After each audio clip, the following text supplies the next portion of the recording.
We are live. All right, so good evening, and let me welcome everybody to this very interesting webinar on a walk-in patient with exudative retinal detachment. So what we will be talking about in the next few minutes or in the next 2 hours will be how to identify a lot of these cases, how to diagnose them and manage them, and how to avoid some of the pitfalls which can land us in trouble if we do not identify some of these entities correctly.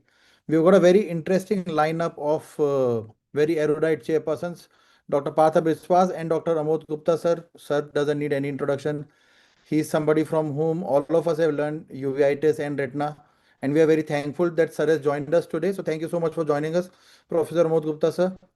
And we have among the moderators me, along with me, Dr. Honavar and Dr. Manoj Chandra Mathur. And we have got two very interesting and very erudite keynote speakers, Dr. P. Giorgio Neri from Cleveland Clinic, Abu Dhabi. Again, a very distinguished expert in the field of uveitis and a great speaker. And every time I have listened to his talks, I have come back learning some extremely new points. And my colleague, Dr. Vishal Raval from Hyderabad LV Prasad Eye Institute, also one person who's a great clinician and does a lot of ocular oncology. So two great talks on exudative detachments in uveitis as well as in masquerades. And then a distinguished panel of experts, including Dr. Alok Sen from Sadhguru Netra Chikitsalaya Chitrakoot, Dr. Padmaja Rani from Hyderabad, Dr. Ramesh Venkatesh from Narayan Netralaya Chennai, Dr. Unni Krishnan Nair from Chaitanya Eye Hospital Trivandrum, and Dr. Vinod Kumar from RP Center, AIMS, New Delhi. And also five very interesting cases by some of our very distinguished uveitis and retina faculty, great clinicians who have shared with us some very nice cases. Dr. Jashandeep Singh from LV Prasad Institute, Vizag, Dr. Richa Pyare from Shroff Center, Delhi, who's currently, I believe, in Moorfields, Dr. Rohan Kapoor from CL Gupta Eye Institute, Moradabad, Dr. Shravya Chaudhary Balla, again from LV Prasad Institute, Hyderabad, and Dr. Vinita Vijayan from Chaitanya Eye Institute, Kochi. So without taking away much time and without going into anything further, I'll stop sharing and I'll request Dr. Giorgio Neri to please share the screen and take his talk on exudative retinal detachments and uveitis. On to you, Giorgio. And thanks once again for joining us on a weekend and taking out time to teach and educate all of us.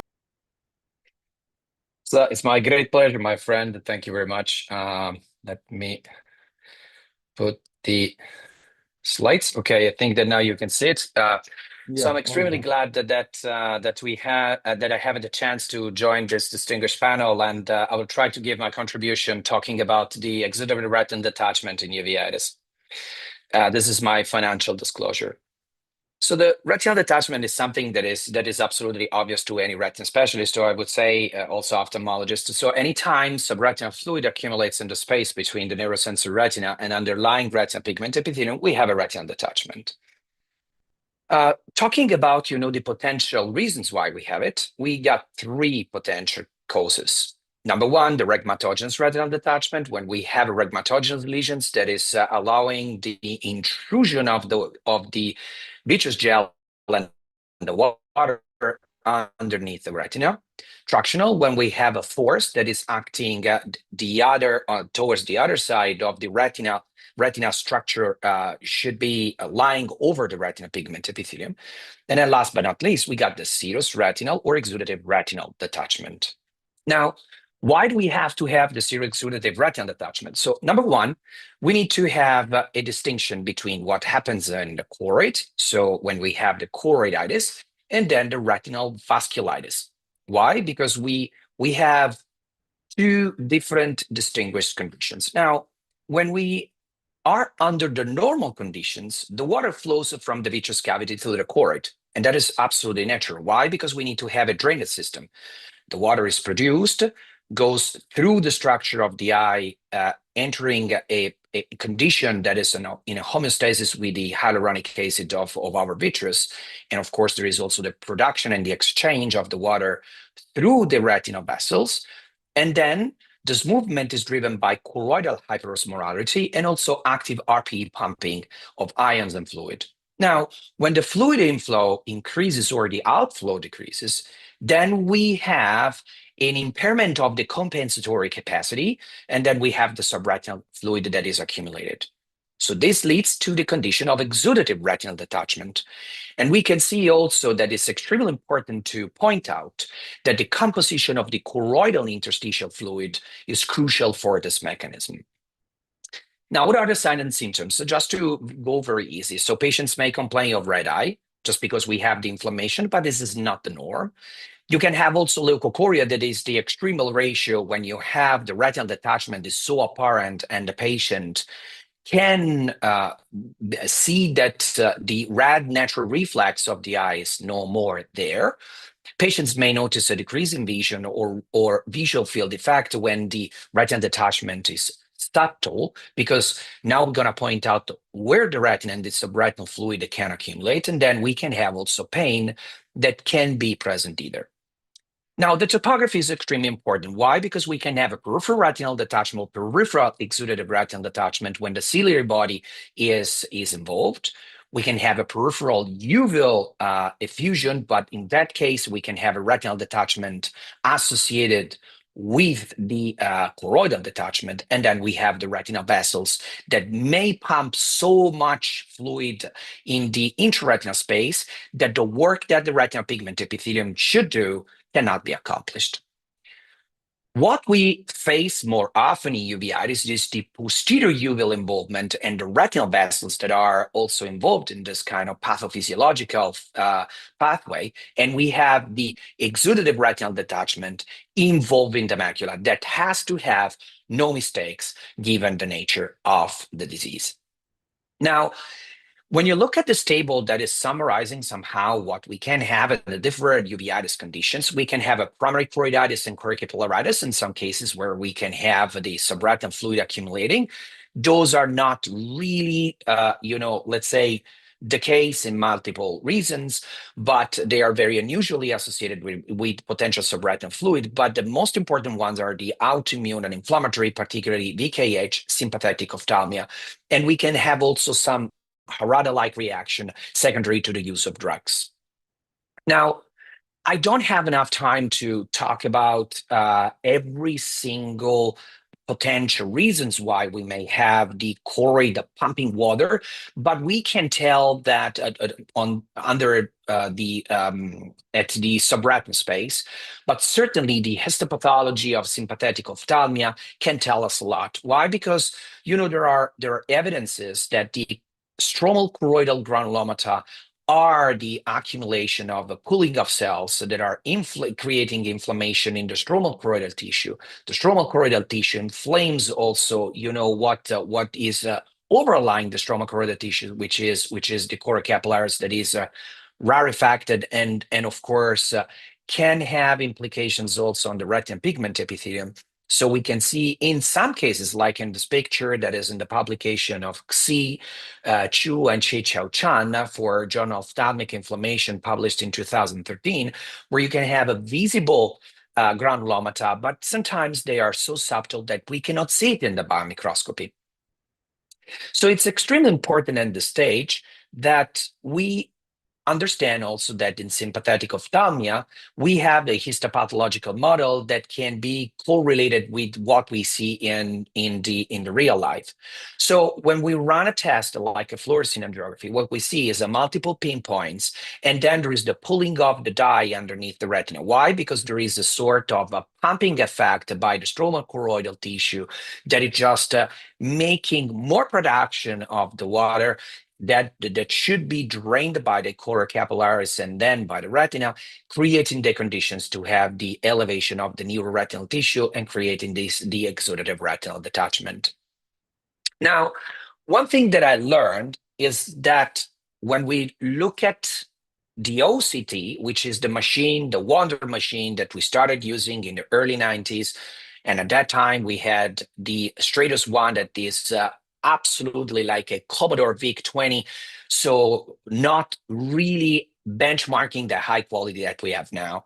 But in some cases, we can have assumptions and tell it, well, we do the OCT, and running the OCT, we can understand everything. Well, I can tell you that if we compare these three patients, patient number 1, patient number 2, patient number 3, and I try to challenge you and telling which one is the focal aggregata, that is one of the diseases that I mentioned associated with exudative retinal detachment, Well, you can guess what, but certainly you cannot have a straight answer. So for example, patient number 1, when we look at this and we run a fluorescein angiography and ICGA, I can tell you that we consider that this is absolutely not a potential picture that can be associated with focal agerata suspicion, because this is an acute posterior multiple placoid pigment epitheliopathy, or APMPPE, that is like a supercalifragilisticexpialidocious of Mary Poppins, because the name is so complicated. But APMPP is exactly presented like this. So multimodal imaging, that is the word that you need to use and you're very familiar with, is absolutely a real deal to try to combine the different potential imaging techniques to understand, what we're facing. Case number 2, you see that there is a big detachment and the macula is totally detached in both eyes. And maybe you can tell, well, this is certainly, a potential focal agerata. Well, when we run the test, we can see that we do not have the features for anything that is associated with focal agerata. But if we run a very simple test, like a B-scan ultrasound, we can see the T sign and we can make the assumption that this is a posterior scleritis. Now, last but not least, the least likely to be is a focal agerata. And when you make assumptions, sometimes the confirmation can come along with a multimodal imaging, giving us the opportunity to have a confirmation that we are facing a disease that is creating this condition, given an inflammation of the stromal choroidal tissue. Remember that there is also another thing, is that we assume that possibly the retinal detachment happens in the macula, so it's central, but in some cases you can have the VKH that atypically starts from the far periphery and can involve the retina, the central retina later on. So are OCT signs biomarkers? Well, I can tell you only in the right context. Number 2, they may serve as biomarkers of inflammatory or fluid imbalance. And of course, they are not diagnostic biomarkers, but they are important to detect whether we are facing a specific immune phenotype or not in the correct context. Now, VKH has a typical presentation like this with bacillary detachment. You can see also the turbidity of the fluid inside the cavity, just because we have also proteins that are massively delivered in the subretinal space. And you can also appreciate the thickness of the choroid through the technique of the OCT. And of course, ICGA can tell us the baseline condition of the retina, looking at the multiple stromal choroidal granulomata that we can appreciate at the ICGA and not that easy through the fluorescein angiography. And these can tell you how good can be the response to the treatment, because after a month of Humira and mycophenolate, in this case, we had a total resolution of the subretinal fluid and exudative retinal detachment. But how about the others? Because it's true that we may have sympathetic ophthalmia and focal agerata that are very intuitively associated with that, or posterior scleritis. Well, the others are the atypical presentation. For example, when you look at a picture like this and you have an isolated choroidal granuloma, you may see that you have a very clear void at the ICGA. And of course, the subretinal fluid accumulation is the consequence that comes along with that. You can have also associated phlebitis, and this can tell you that you're facing a presentation of a disease that may have systemic implications. And of course, the candle walk stripping, vasculitis, and phlebitis can tell you which suspect you should lean for. And of course, you can have also peripheral subretinal fluid and retinal detachment, but of course, also the presence of the multifocal stromal choroidal granulomata can lead you to the correct diagnosis, and these can be one of the potential immune phenotype you may find out. Or in some cases, you can have a nasty vasculitis like this with a potential, I would say, consequence in this case for the contralateral eye, where you can see that there is also a focal impairment in the contralateral eye, and you have here a clear example on how the disease might have presented in the right eye with some retinal fluid, but you see also the intraretinal fluid that is telling you that there is a massive inflammation. And in this case, you can see that there are lobular voids that are telling you that there is a severe ischemia, both in the retina and certainly in the choroid. And this is an example of the dermatomyositis. When you look at the heliotrope rash, the Gottram papules, and the maculopapular rash over the extension surface of the albums, this is pretty straightforward, and the clinical immune phenotype is very dramatic. This is a nice publication that I found. It is an atypical presentation of a bilateral exudative retinal detachment, and that was labeled as unusual presentation pattern of uveitis with multiple sclerosis. Well, I can tell you that this case is pretty anecdotal because personally I never observed something like this, but this has been described in the medical literature, and if you come along with a case like this, I wouldn't think immediately to multiple sclerosis, but certainly we may encounter cases where the immune phenotype of a certain kind of disease is not typical. Now, there are also other maculopathies. This is a publication about the dengue-associated maculopathy published in Archive of Ophthalmology 2007. The immune-mediated macular involvement during the dengue infection is extremely severe. It presents with sudden visual loss, central scotoma, and also metamorphopsia secondary to the subretinal fluid. The OCT shows a macular edema, foveolitis, and subretinal fluid, and usually responds to supportive care. Steroids for significant inflammations were used, and the visual recovery often occurs after weeks or months, but this can be certainly not at the top level given the potential severe consequences both to the retinal pigment epithelium and the neuroretina per se. I know that my prominent colleague is going to talk about this, but vitreoretinal lymphoma is something that we need to mention because vitreoretinal lymphoma is one of the potential masquerades that we may face in making the differential diagnosis. This is a case that we saw in my clinic. You see that there was a deposit underneath the retina, and there was also a vasculitis-like deposits along the vessels, so with retinal detachment. When we run the OCT, you can see that there is a clear subretinal fluid in the periphery. So this retinal detachment was not secondary to rhegmatogenous lesions, but it was just the presence of the infiltration of the cells underneath the retina, compromising the vascular bloodstream in the intraretinal tissue, and that provoked the retinal detachment. You can see that there are also cluster cells that can be appreciated free-floating into the subretinal space, as well as overlying the roof of the retinal detachment. But one thing that I always advocate, the patient was pseudophakic. When you see a secondary cataract with a whitish cluster of cells, those are not normal cells. You may suspect a potential infection, but most likely when you have features that are leading you to have the suspect of a potential malignancies, think about this because those are classes of malignant cells that are just that are just behind the lens and coming from the vitreous. So the take-home pairs are the following. Number one, exudative retinal detachment in uveitis arises from disrupted interaction among choroid, RPE, and the outer retina.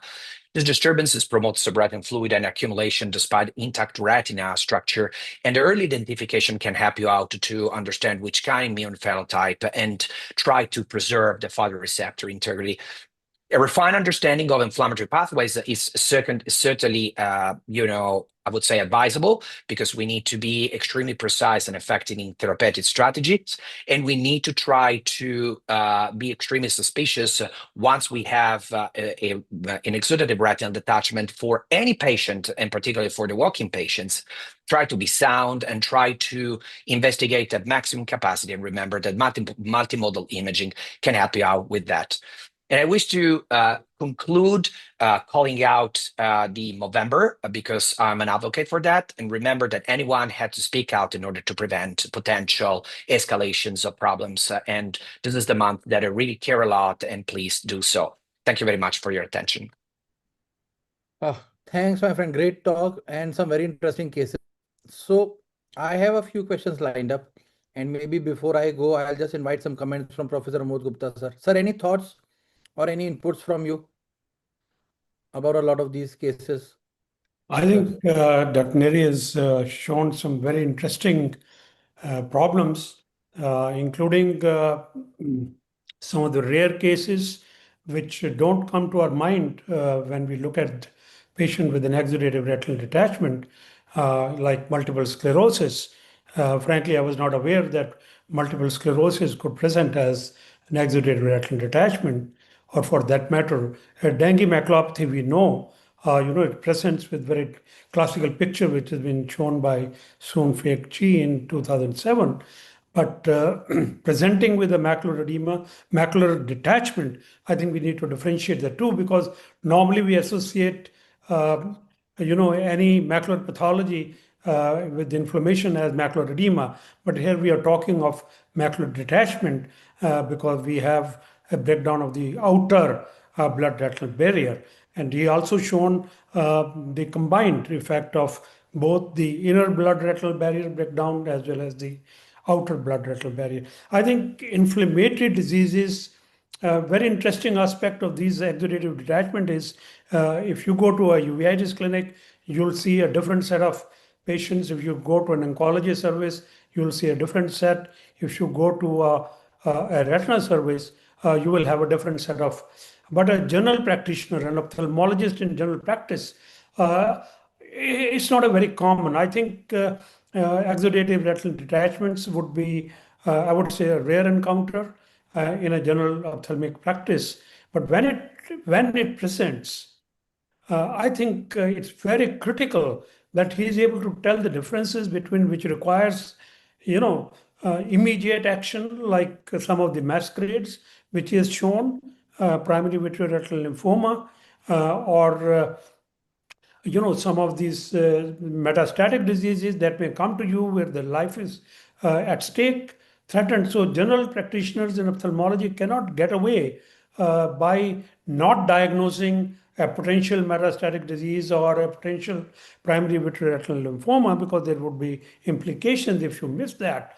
Or if you complicate, I'm sure we will have a case on central serous choroidopathy where they may be in a rush to. So treating them with corticosteroids, because I'm glad that Dr. Nere didn't mention anything about how to treat them, because each one of them would be treated on its own merit and not blind folded, that you put them on corticosteroids straight away. I think by not telling, I think he's given a very clear message that first you have to establish the diagnosis by doing ancillary investigations, which he has demonstrated very nicely on, OCT and ultrasonography and some other such tests to establish a working diagnosis before you moving forward. And if you don't understand, send it to the specialist, if you know what you're dealing with. Yeah, great talk. Yeah, really great.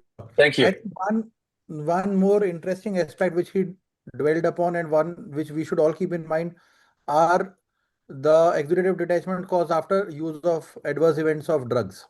So checkpoint inhibitors, in fact, a topiramate for that matter is known to cause a ciliary effusion as well as the choroidal detachment. So those are the eyes. So I think it becomes very important. This is one message that I would also like to all of our viewers and everybody to take back, is to take a very meticulous drug history in all of these cases. I mean, a drug history is obviously important for every case that we see as clinicians, but it assumes a totally different level of importance when we see cases of uveitis and cases of exudative RD, because we have had cases which presented like VKH turned out to be an adverse event of a checkpoint inhibitor.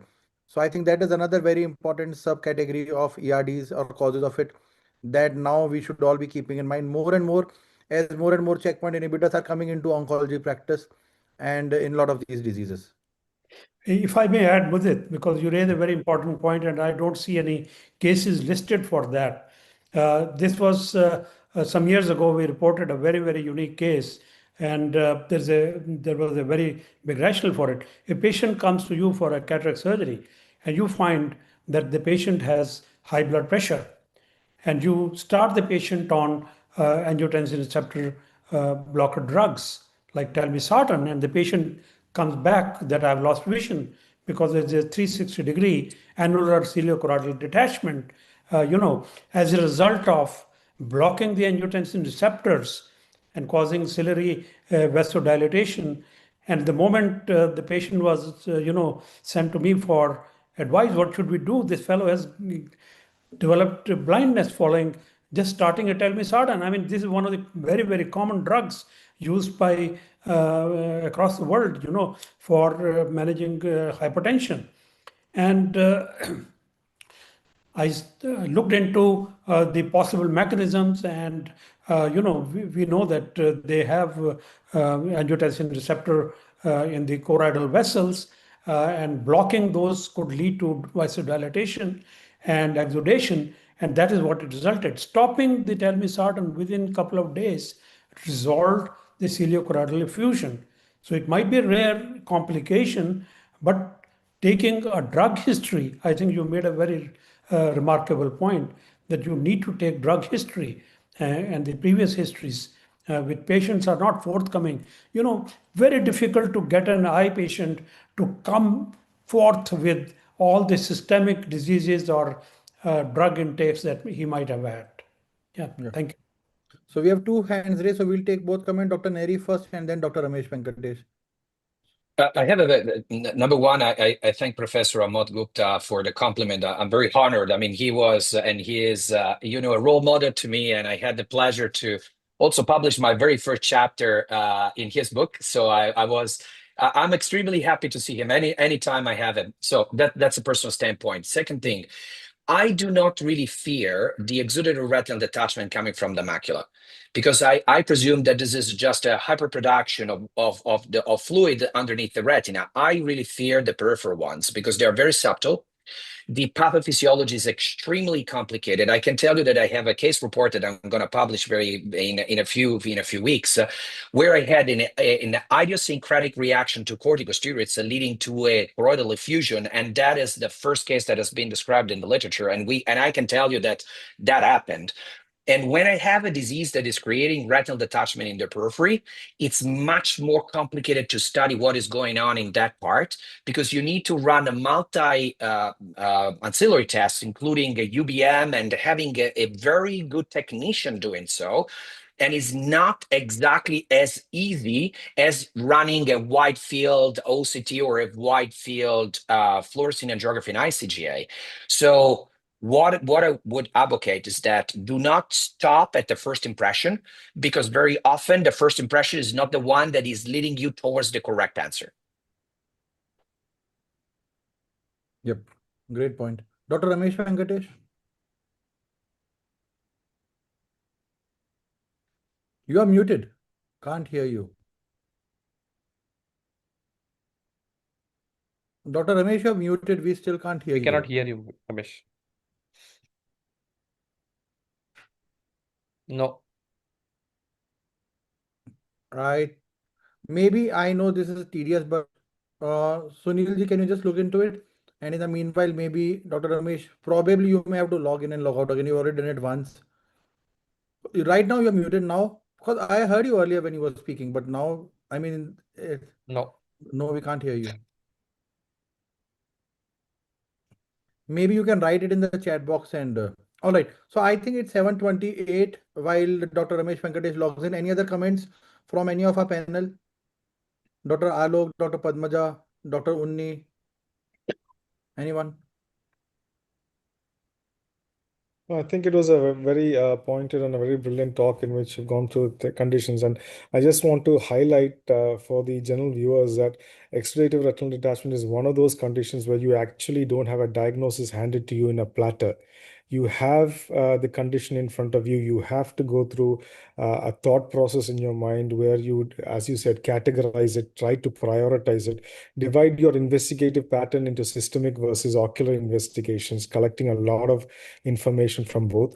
And these are the cases where your previous experience, gaining your what cases you have seen, what is your impressions, how to validate those impressions, all come into focus. So it's more like fitting all the jigsaw puzzles and finally getting a diagnosis here. Thank you. Yeah. Dr. Ramesh, can we try? You are again muted. I mean, we can't hear. Can you probably, yeah. Yes. Yeah. Can you probably type it in the box and maybe I can read it out in the chat box? All right, while Dr. Ramesh types it, I think we are on time. We'll ask Dr. Vishal Rawal to please start his talk. So Vishal will be talking to us about exudative retinal detachments in cases of tumors and masquerades. And Dr. Giorgio Neri will be leaving us. So thank you so much, Dr. Neri, for joining us today. It was a really great talk, and thank you for a lot of learning that all of us got. And hopefully, Thanks everyone. Yeah. Absolutely, anytime. It's a pleasure and an honor to take part too, and a special, goodbye to Professor Ahmad Gupta. That is in my heart always. Have a very good evening. Yeah. And before we just go on to the next talk, just one, this is a comment from Dr. Ramesh Venkatesh. Intraocular infections such as TB can also present with exudative detachments. Yes. So a lot of these inflammatory conditions and infections like TB, also specifically large TB granulomas, can occasionally present with the exudative detachment. So we need to keep that in mind. Doing a B scan in a lot of cases helps, because through that ERD or exudative detachment, you may be able to discern a localized granuloma, and of course, imaging helps. So without taking much time, may I invite Dr. Vishal Rawal to please start his talk? Yeah. Okay. I hope my slides are visible, Mudit. Yes, they are. Okay, thank you. So before I begin, thank you, Mudit, for conducting this excellent webinar, particularly on a topic which is not so kind of debated or seen in the most of the meetings or the conferences. So I think we have excellent panelists and moderators. So I hope we should be able to learn from each other. So I will not go in too much into introduction. Already Dr. Neri has kind of highlighted most of the rhegmatogenous and tractional detachment we see day in day in our clinics. But I think serous of the exudative retinal detachment is something which we need to kind of little bit think before we label them as exudative retinal detachment. So you do all your means of multimodal imaging to rule out that it is not a rhegmatogenous or a tractional retinal detachment. And once you are clear in your mind that you're dealing with an exudative retinal detachment, I think the thought process starts. What might be the reason why in this patient I'm seeing exudative detachment? And I think that's where the whole my presentation will go through. Pathophysiology, I think basically Dr. Neri has already highlighted. I think it's basically the inflammatory or the infectious conditions, particularly in the cases of tumor, it is a malignancy, the highly vascular choroidal tumors, which leaks from the choroidal blood vessels and ultimately leads to accumulation of the fluid in the serous compartment, leading to exudative retinal detachment. So just a simple, you see this kind of presentation in your clinic, patient presenting with this kind of exudative retinal detachment. You do your B scan, you do your OCT, and you are confirmed on your clinical examination that this is exudative or not a reg component. The most important question when I see these kind of patients in my clinic, I ask the first question, but obviously the history is always there, signs and symptoms are there. But for me, I think age is very, very important, because once you start categorizing these patients into age, I think you can kind of rule into or rule out many other conditions which might be very kind of seen in particular age group. So in children less than 5 years of age, if I see this kind of presentation, I know most probably I'm looking at a neoplastic etiology like retinoblastoma or a highly vascular exudative retinopathy, which is associated with Coats disease. If it is an age group of 5 to 15 years, particularly in teens, I usually see might be related to diffuse choroidal hemangioma, retinal capillary hemangioblastomas, and uveal effusion syndromes. Middle-aged personnel or a kind of older age, I know if this kind of presentation there comes, I have to do a B scan and to look for any masked lesion, and invariably it is related to choroidal melanoma. Older age, as Dr. Gupta already pointed out, I think choroidal metastasis is the most common intraocular tumor we see, particularly in our population, and vitreoretinal lymphoma, as Dr. Neri pointed out, is a huge masquerader. It can present in any form, any kind of signs and symptoms. So I think it is always need to keep in back of your mind that is this a case of vitreoretinal lymphoma or not. So this is my clinical pearl number one, that whenever you see this kind of patients in your clinic, start categorizing as per the age and start kind of ruling out other differentials which might come to your mind when you see this kind of patients. So I will take you to a very interesting case. This was a case which was referred to oncology clinic for a suspicious choroidal mass in the left eye. Already the patient has been visited multiple specialists, retina as well as uveitic specialist, and was treated as choroidal granuloma and was already on kind of multiple treatments, both intravitreal methylprednisolone as well as your oral steroids. This is the time when the patient presented to us with vision of hand movements, and you could see a large elevated choroidal amelanotic choroidal lesion in the superior temporal quadrant as well as in the parapapillary area. But in the inferior quadrant, you could see there was a exudative retinal detachment. So I think the important point what I want to highlight, usually these patients might not present with this presentation at your clinic. it might be a very small, subtle lesion, which might be in the supratemporal quadrant. But if you underdiagnose or misdiagnose or miss the clinical signs which might be present at the initial visit, it might lead to a disastrous presentation, which when the patient came to our clinic. So we did all our multimodal imaging, as Dr. Neri pointed out, that is the key. And your autofluorescence, you see multiple hypo and hyperfluorescence seen suggestive of serous retinal detachment. You do OCT, it shows a classical lumpy bumpy appearance, which is a characteristic feature of choroidal metastasis. So in our mind, we know this is a elderly age gentleman with a condition which was not responding to your uveitic treatment, what that is steroids, IVMP, and now one presentation has a large choroidal lesion with exudatory detachment, and on your OCT as well as on your multimodal imaging, both FFA as ICG shows a block for hyperfluorescence. So we kind of made our mind that, okay, we are dealing with a patient who has a melanotic choroidal lesion with exudatory detachment, and your B scan, again, it shows a variable internal reflectivity, which is again kind of very classically seen with choroidal metastasis. So we made a diagnosis of medium-sized amelanotic choroidal lesion with exudative RD, and the most common first differential came to our mind was choroidal metastasis. Choroidal granuloma, invariably, I think we have ruled out because the patient didn't respond to any kind of ATT or your oral steroids, and very rarely amelanotic choroidal melanoma, particularly in our part of the world. So here, what I want to highlight is the key is the multimodal imaging. I think on imaging, you could see the B scan, the OCT, they were very, very characteristic of choroidal metastasis. So that gives us a clue that we are dealing with choroidal metastasis. But when you send this patient for systemic screening, particularly whole body PET CT scan, it doesn't show any kind of lesion anywhere else in the body. And that is usually seen in 5% of cases, particularly with choroidal metastasis, that in spite of all your imaging modalities from the systemic point of view, you might not able to detect the primary. So there your role for a diagnostic choroidal biopsy comes into picture. So I think it is very, very important, if you are kind of very clear in your mind with the presentation and your imaging, I think don't hesitate to go for choroidal biopsy. And this again confirmed it to be a tumor which was arising from the mammary origin, particularly a neoplastic origin from the mammary neoplastic cells with both cytokeratin CK7 as well as GATA3 positive. So this was a case of a mammary origin of neoplastic cells suggestive of choroidal metastasis in the eye. So the pearl number 3 is don't hesitate to go for choroidal biopsy, particularly in cases where your clinical insights, examination as well as imaging gives a very high index of suspicion for choroidal metastasis in spite of you not finding any kind of primary cancer elsewhere in the body. So diagnosis was pleomorphic variant of lobular breast carcinoma, and the patient was referred to medical and radiation oncologist for possible EBRT for choroidal lesion. So I will not go into detail about each and every entity, but I would like to highlight very, very important ocular intraocular tumors which might present with exudatory attachment, and you give some clinical insights and pearls, practical pearls for clinicians who are dealing with this kind of entity. So the tumors which I will be highlighting is choroidal melanoma, choroidal metastasis, choroidal hemangioma, vitreoretinal lymphoma, hemangioblastoma, and few intraocular tumors, especially seen in children. So choroidal melanoma, again, this is a very classical finding. You see a pigmented, large choroidal, medium to large choroidal lesion at the posterior pole with serous retinal detachment in and around. You make a clinical diagnosis of choroidal melanoma. This is straightforward. You don't need to think too much about that.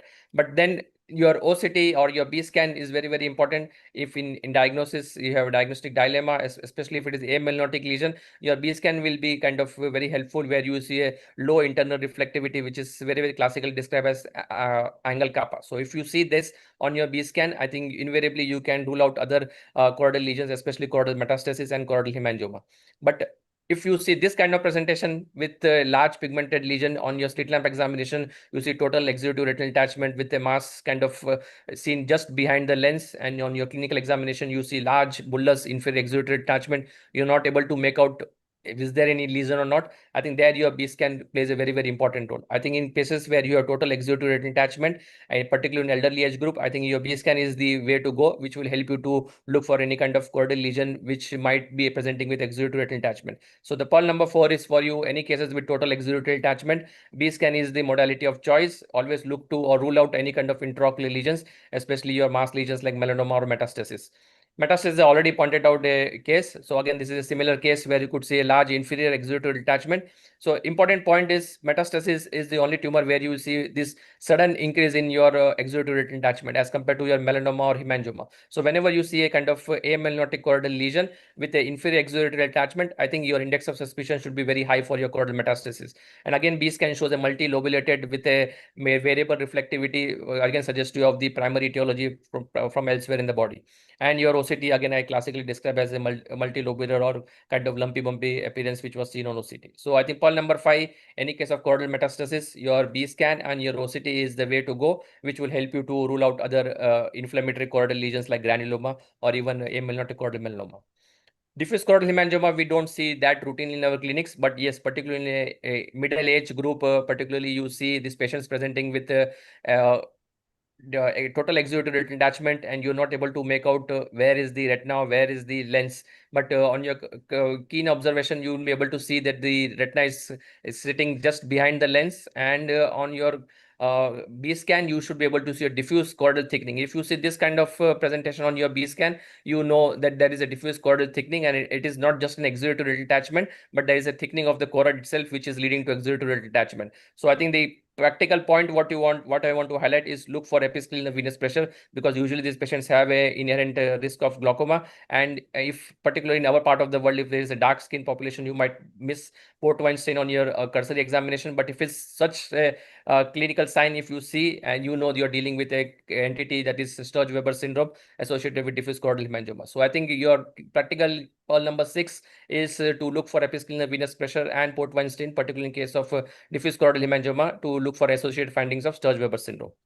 This patient again we treated with the EBRT and showed beautiful resolution of your inferior exudative detachment with some minimal fluid left in the foveal region. Vitreoretinal lymphoma, again, it is a great masquerade. It can present in any form, any kind of features. It can masquerade like syphilis, tuberculosis, or metastasis. So this is a classical description what we describe for vitreoretinal lymphoma, where you see these multiple yellowish, creamy subretinal lesions with inferior serous retinal detachment. So the important point is the OCT. If you do a good OCT through one of these lesions, you should see the classical description of vitreoretinal lymphoma, which is described as sub-RP or subretinal infiltration, and that will hold the clue that you're dealing with a vitreoretinal lymphoma. So pearl number 7, any case where you are kind of looking this multiple yellowish creamy lesions, which is bilateral older age population with significant vitritis, not responding steroids, do an OCT, and if you see this feature, invariably the diagnosis is lymphoma. But yes, biopsy is something you should be looking at, particularly in cases which where you feel the imaging is not helping you. I think the biopsy can be helpful to kind of confirm your diagnosis of diffuse large B-cell lymphoma. Again, from the ophthalmologist point of view, it is very, very important that you don't just limit yourself to the eye, because the patient has a great consequences of having the subsequent CNS involvement. So MRI, brain and spine, as well as CSF cytology should be done, particularly for cases you diagnose for diffuse large B-cell vitreoretinal lymphoma. This patient responded very beautifully with biweekly 3 cycles of methotrexate, and you see pre and post treatment close to around 6 to 9 methotrexate injections were given, and patient responded very well. Capillary hemangioblastoma is something where it is classically described as orangish lesion, usually seen in the periphery with a feeder vessel configuration. But sometimes these patients might have an associated tractional or even inferior exudative retinal detachment. So I think whenever you see this kind of tumor in the periphery with a feeder vessel configuration with multiple subretinal exudation and a serious exudative detachment, you know the diagnosis is clear cut and you're dealing with capillary hemangioblastoma. So the pearl number 8 is for look for feeder vessels in orangish tumor, particularly in serious retinal detachment when you see this kind of configuration. And you do an fluorescein angiography, it blooms up both in early to mid to late phases, thereby confirming your diagnosis of hemangioblastoma. Few rare cases, particularly because I deal with retinoblastoma also. So this is a case of a retinoblastoma, usually in children less than 5 years of age. You see this kind of total exudative retinal detachment, and you see this kind of dull yellowish kind of lesion which is sitting under the retina. So this is a exophytic variant of retinoblastoma where the tumor is under the retina, not in front of the retina. And on your clinical examination as well as on UA, you confirm the findings as retinoblastoma. The important investigation you should be doing before you think of retinoblastoma is to do a good ultrasonography and look for intraocular calcification, which is a very, very important diagnostic criteria for retinoblastoma. Coats, this is again, it is a great mimicker for retinoblastoma, again in the same age group, but the patients might present with 360 degrees ectropy on UVA, neovascularization of the iris, neovascular glaucoma. and you see on your examination anesthesia, again, total exudative retinal detachment. But I think the key important findings, what you will be seeing in the periphery is multiple retinal telangiectasia or aneurysmal dilatations. I think this is the pointer which kind of goes against your retinoblastoma as compared to your Coats disease. So Pearl number 9, whenever in a child you see this total exudative detachment with multiple aneurysmal dilatations or telangiectic vessels, think of Coats disease and not retinoblastoma. Few cases which I had a diagnostic dilemma. I was not sure what I was dealing with. Ultimately, I've labeled them as pseudolymphoma, but I will be happy to take insights from the panelists. So this was a case of a middle-aged gentleman came with both eyes inferior exudative detachment with some kind of fibrin. I don't know what to mention this, but looks some kind of fibrin was seen in the inferior quadrant, bilaterality with some kind of deposits also seen. So I was thinking, man, am I dealing with a vitreoretinal lymphoma? So again, your autofluorescence classically shows these hypoautofluorescence suggestive of some kind of debris or fibrin in the subretinal space. You do an OCT, again, it confirms the presence of this debris or the subretinal hyperreflective deposits in the subretinal space. Your ICG angiography, again, it remained hypofluorescence, whereas your fluorescein angiography didn't show any kind of leakage from the vessels as well as from the periphery. So this patient I undertook for biopsy, and the biopsy didn't show any kind of lymphomatous origin or vitreoretinal lymphoma, but just showed some kind of reactive lymphoid hypoplasia. And this patient I started with oral steroids. In 2 months' time, you could see the biopsy site, which is well lasered, but both the eyes you could see it resolved completely with oral steroids. Still, I have not got a clear-cut diagnosis for this patient. Am I was dealing with a Uveal effusion syndrome, or am I was dealing with any other CSCR-like thing? But then again, it responded to steroids, so it might be some kind of inflammatory origin, which I am still not clear. So I'll be happy to take insights from all of you.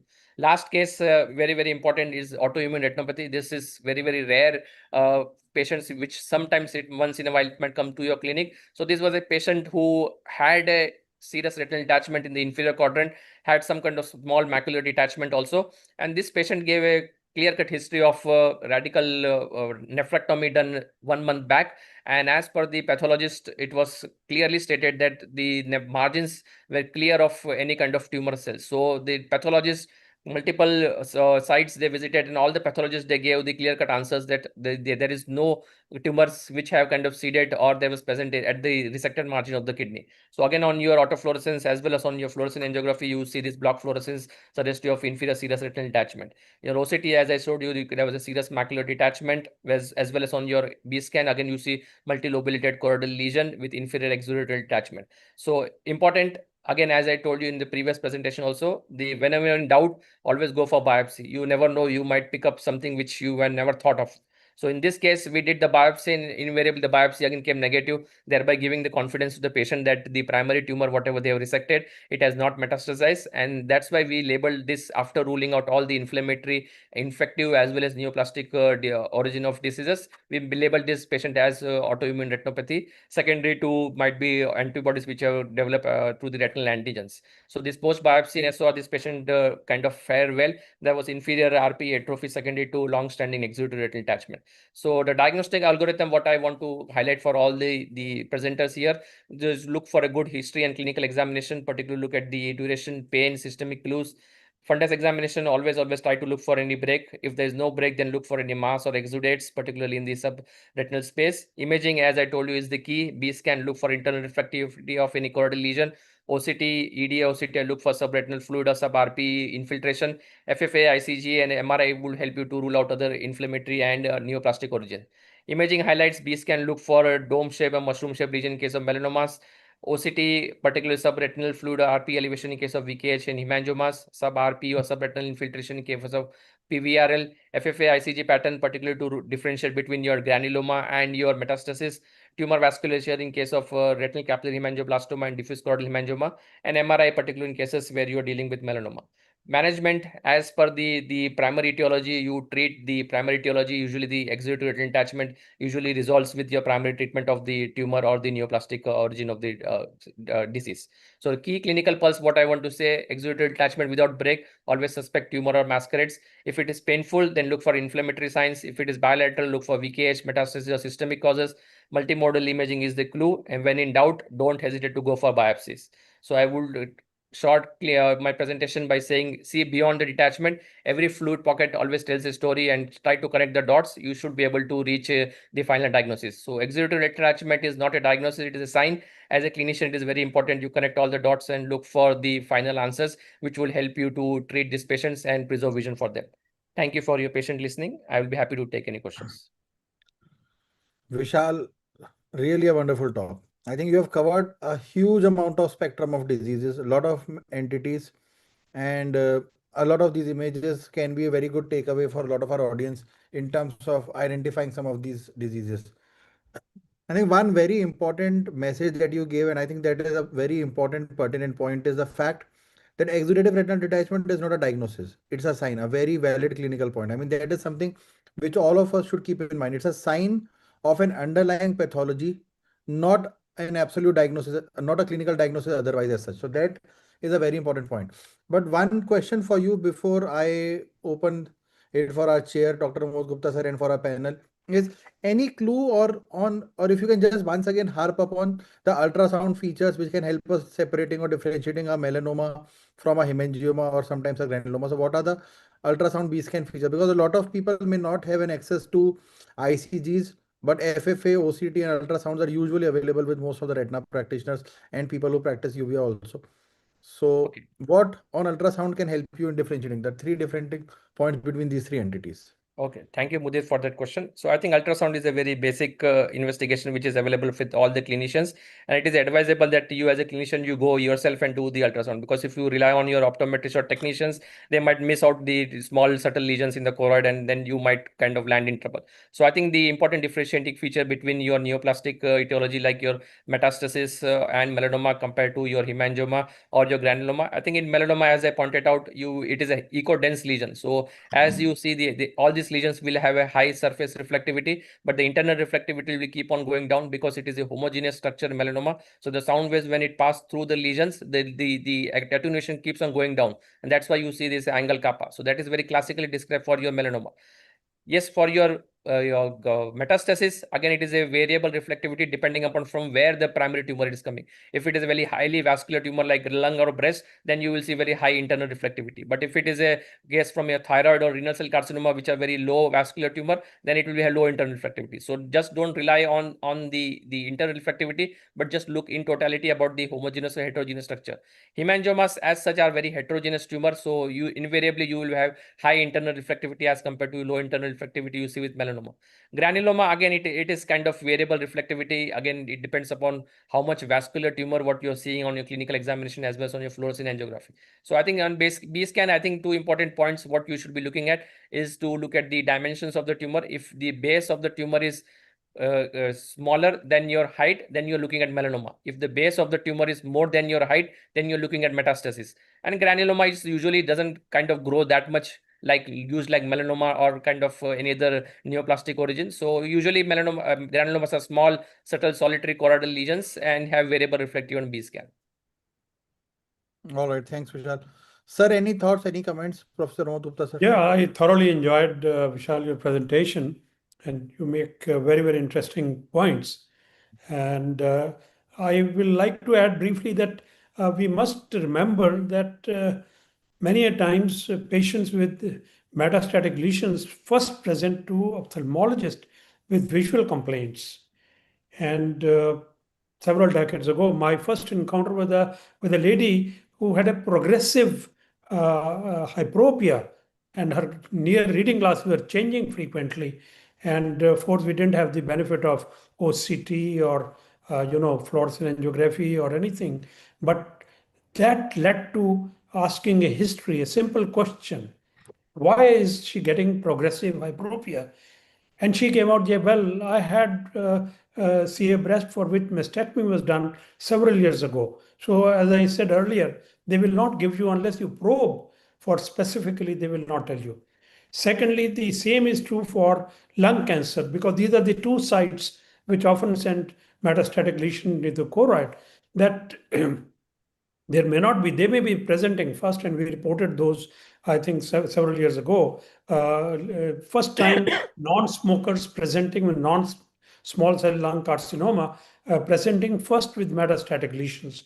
So it will not be uncommon to see these patients. First, it's incumbent upon you to get them investigated for metastatic lesions. The other point I would like to, very nice case is demonstrated of primary vitreoretinal lymphoma. The only point I would like to make is that very often we have been taught, in literature, that this is a disease of the old people. Above the age of 65, you start thinking of masquerades and PVRL. I think progressively, and the case he showed was just 47 years old. So we are increasingly seeing these patients at a younger age group. I don't know the reason why they are getting it younger. Are we diagnosing them young? Or is the awareness increasing? Or is it truly the earlier age onset PVRL we are seeing? I think the other which I wish to highlight was the he emphasized on doing a biopsy. I would suggest that you refer a patient for retinal or choroidal biopsy only to a center where they have excellent cytopathologist services available, which are, to my mind, and maybe outdated. Not too many centers in India, the regular pathology departments, medical colleges or institutes or eye centers may have the services of cytopathologists available. So doing a biopsy and you don't have a competent cytopathologist or a histopathologist would be, making a futile attempt to be able to make a diagnosis, because these have to be immediately looked at, because these cells are very fragile and they will degenerate, and you have to send them in a cold pack. You have to alert the cytopathologist to receive the sample, if at all, or else you refer these patients. I think most of these patients would require examination. And so the job of a comprehensive ophthalmologist is to suspect that I might be dealing with a case of malignancy in the eye, and the rest let it be seen by oncologist or ocular, people specializing in ocular oncology. These are some of my comments on this presentation. Thank you, sir. Mainly for GPs. Yeah, I think that's a very important thing to keep in mind. I think doing a biopsy in the absence of a very good cytology or histology or pathology support will be defeating the purpose, because a pathologist is a very valuable part of a team who can help in diagnosing these biopsies. So unless and until we have got a good, and it's important to coordinate with your pathologist about how to send the sample. Usually, like what we do the moment we are taking a biopsy, before that only we have informed our pathologist. A lot of times they are ready with the medium and you just need to send it immediately. So I think a good coordination with a pathologist is an absolute key in a lot of these cases. So any other comments from any of our panel? So I would like to. Yeah, go ahead, please. So, for example, this is about walk-in patient with exudative retinal detachment. So I had one walk-in young patient walked in my clinic, around 35-year-old, referred as a diagnosis of CSR, and he had multiple pockets of neurosensory detachment in bilaterally, and then did ultrasound, and then did angiogram, and there were no leakages. And then I was still in dilemma what would be the diagnosis, and then I just wanted to check with the CBP and peripheral blood smear, and it was not having any leakage, and it turned out to be actually leukoblast cells, and then he was diagnosed as actually having acute lymphatic leukemia.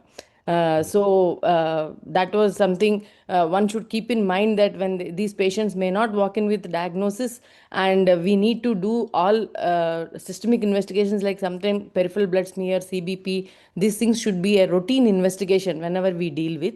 And whenever we deal with bilateral eye, when the pathology comes, something of systemic etiology should be kept in mind. Yeah, I think a very valuable point, Dr. Padmaja. I think a complete blood picture and a peripheral smear are two tests whose importance cannot be undermined in every single case. Any case where, even otherwise, exudative detachment is not only that, but all cases of uveitis, otherwise cases of systemic pathologies, a CBP and a peripheral smear can show and throws so much of light. Blood dyscrasias, leukemias, rarely even lymphomas are all known to occasionally present exudative RD. So, and these are very simple tests which can be done anywhere by everyone, not costly at all. So I think CBP and peripheral smear should be a part of armamentarium of all the investigations that we do routinely for a lot of our patients. Yeah, Mudit, can I just make a Mudit. small point? Yes. Yeah, please go ahead. Dr. Alok and Dr. Ramesh. Yeah, both of you. So Dr. Alok first, Dr. Ramesh next. Yeah. Yeah. So just a comment. I practice in a place where, you know, what sir was saying, that you don't have a good setup pathologist with us. And whenever you are practicing in periphery, it is very important to see for clues, which Dr. Vishal beautifully presented in his presentation. So it is very important to identify those clues which can help you at least make a initial diagnosis and refer the patients. We usually refer our patients to PGI, and over the past few years, we have been able to diagnose at least 4 or 5 vitreoretinal lymphomas just by clinical examination, referring the patient to the right place where they can get a biopsy and come. And just 2 days back, we saw a patient who is 37-year-old.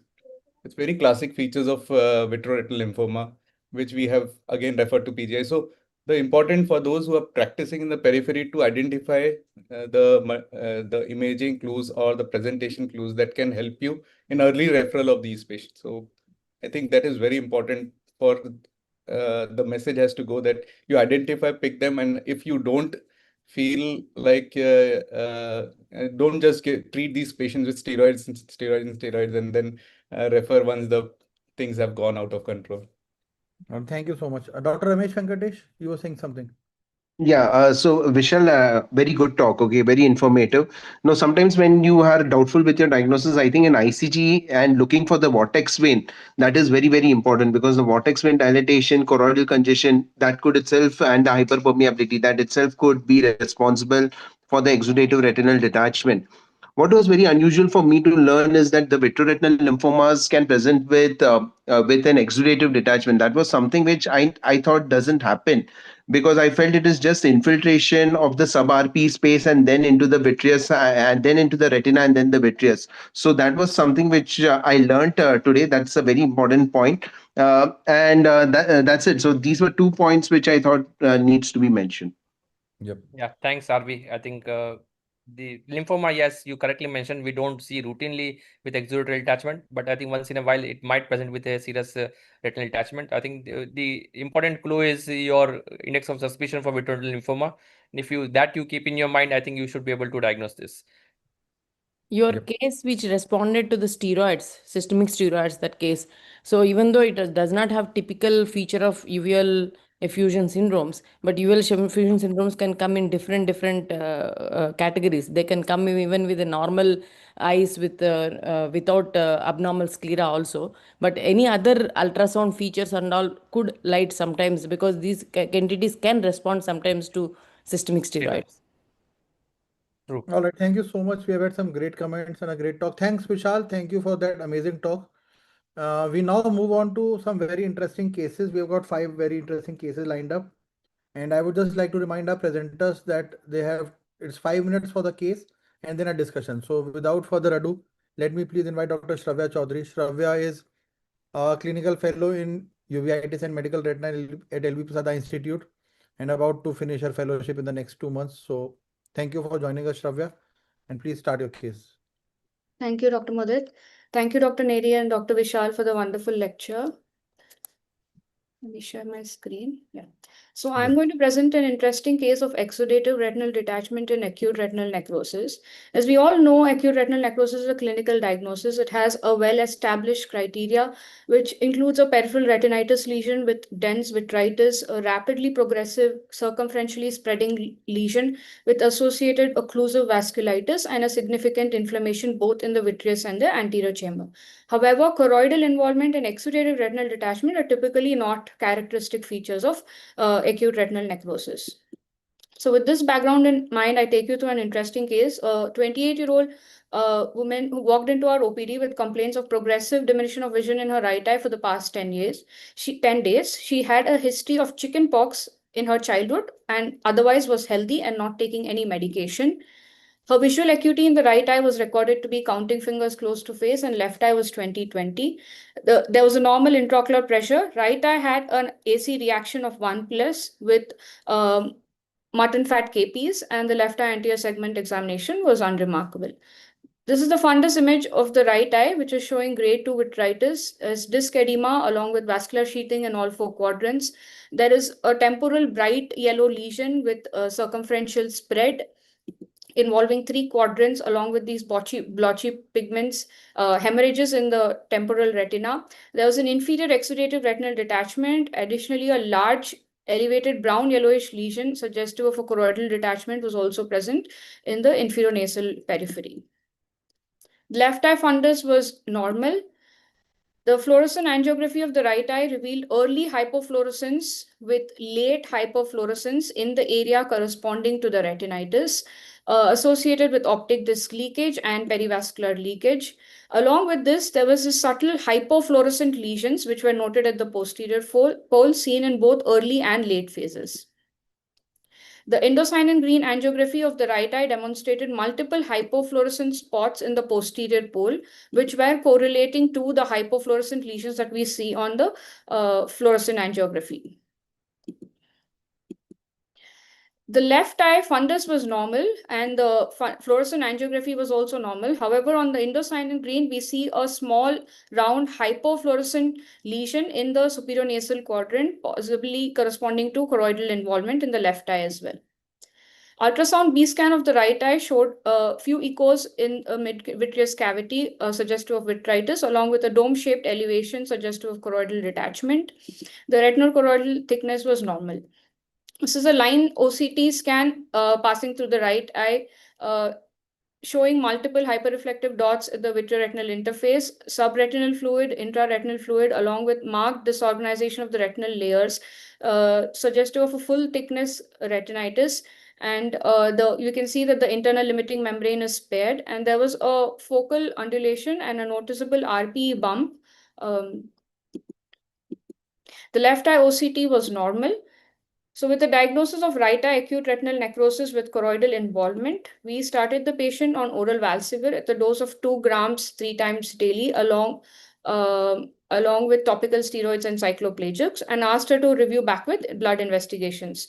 So the the blood workup revealed a negative HIV, TPHA, MON2 was 10 mm, and the HRCT was normal. So the serology was negative, so we added oral corticosteroids at the dose of 1 mg per kg per body weight, along with an intravitreal ganciclovir injection. So within 1 week of initiating this therapy, there was significant resolution of the retinitis lesion. You can see that the choroidal detachment is completely resolved, so as did the exudative retinal detachment. A week later, we repeated the intravitreal ganciclovir, and the vision improved further to 20/160. And following this, she was maintained on 2 grams of Valsivir and along with tapering oral steroids. So traditionally, acute retinal necrosis is regarded as a disorder that is confined to the retina, relatively sparing the choroid. Even early histopathological slides have shown that herpes particles were seen within the RPE, but not in the choroid. However, in 1992, Rumelt et al. Was the first one to document varicella zoster virus DNA within the choroid and the choriocapillaries. Although uncommon, this presentation has been previously documented in several case reports. In an article by Patel et al., they showed that acute retinal necrosis, along with choroidal and exudative RD, which was confirmed on ICGA and OCT, they showed that ARN should in fact be called as retinochoroiditis, especially in herpetic infections, rather than a retinitis alone. So why does this occur? The possible mechanism is the secondary involvement, which occurs because the outer retinal barrier at the RP level is broken down, or because of a direct or immune-mediated spread or an inflammatory spillover. And what does it signify is that exudative RD and choroidal detachment serve as a marker for severe disease, and they signal that it needs more aggressive therapy.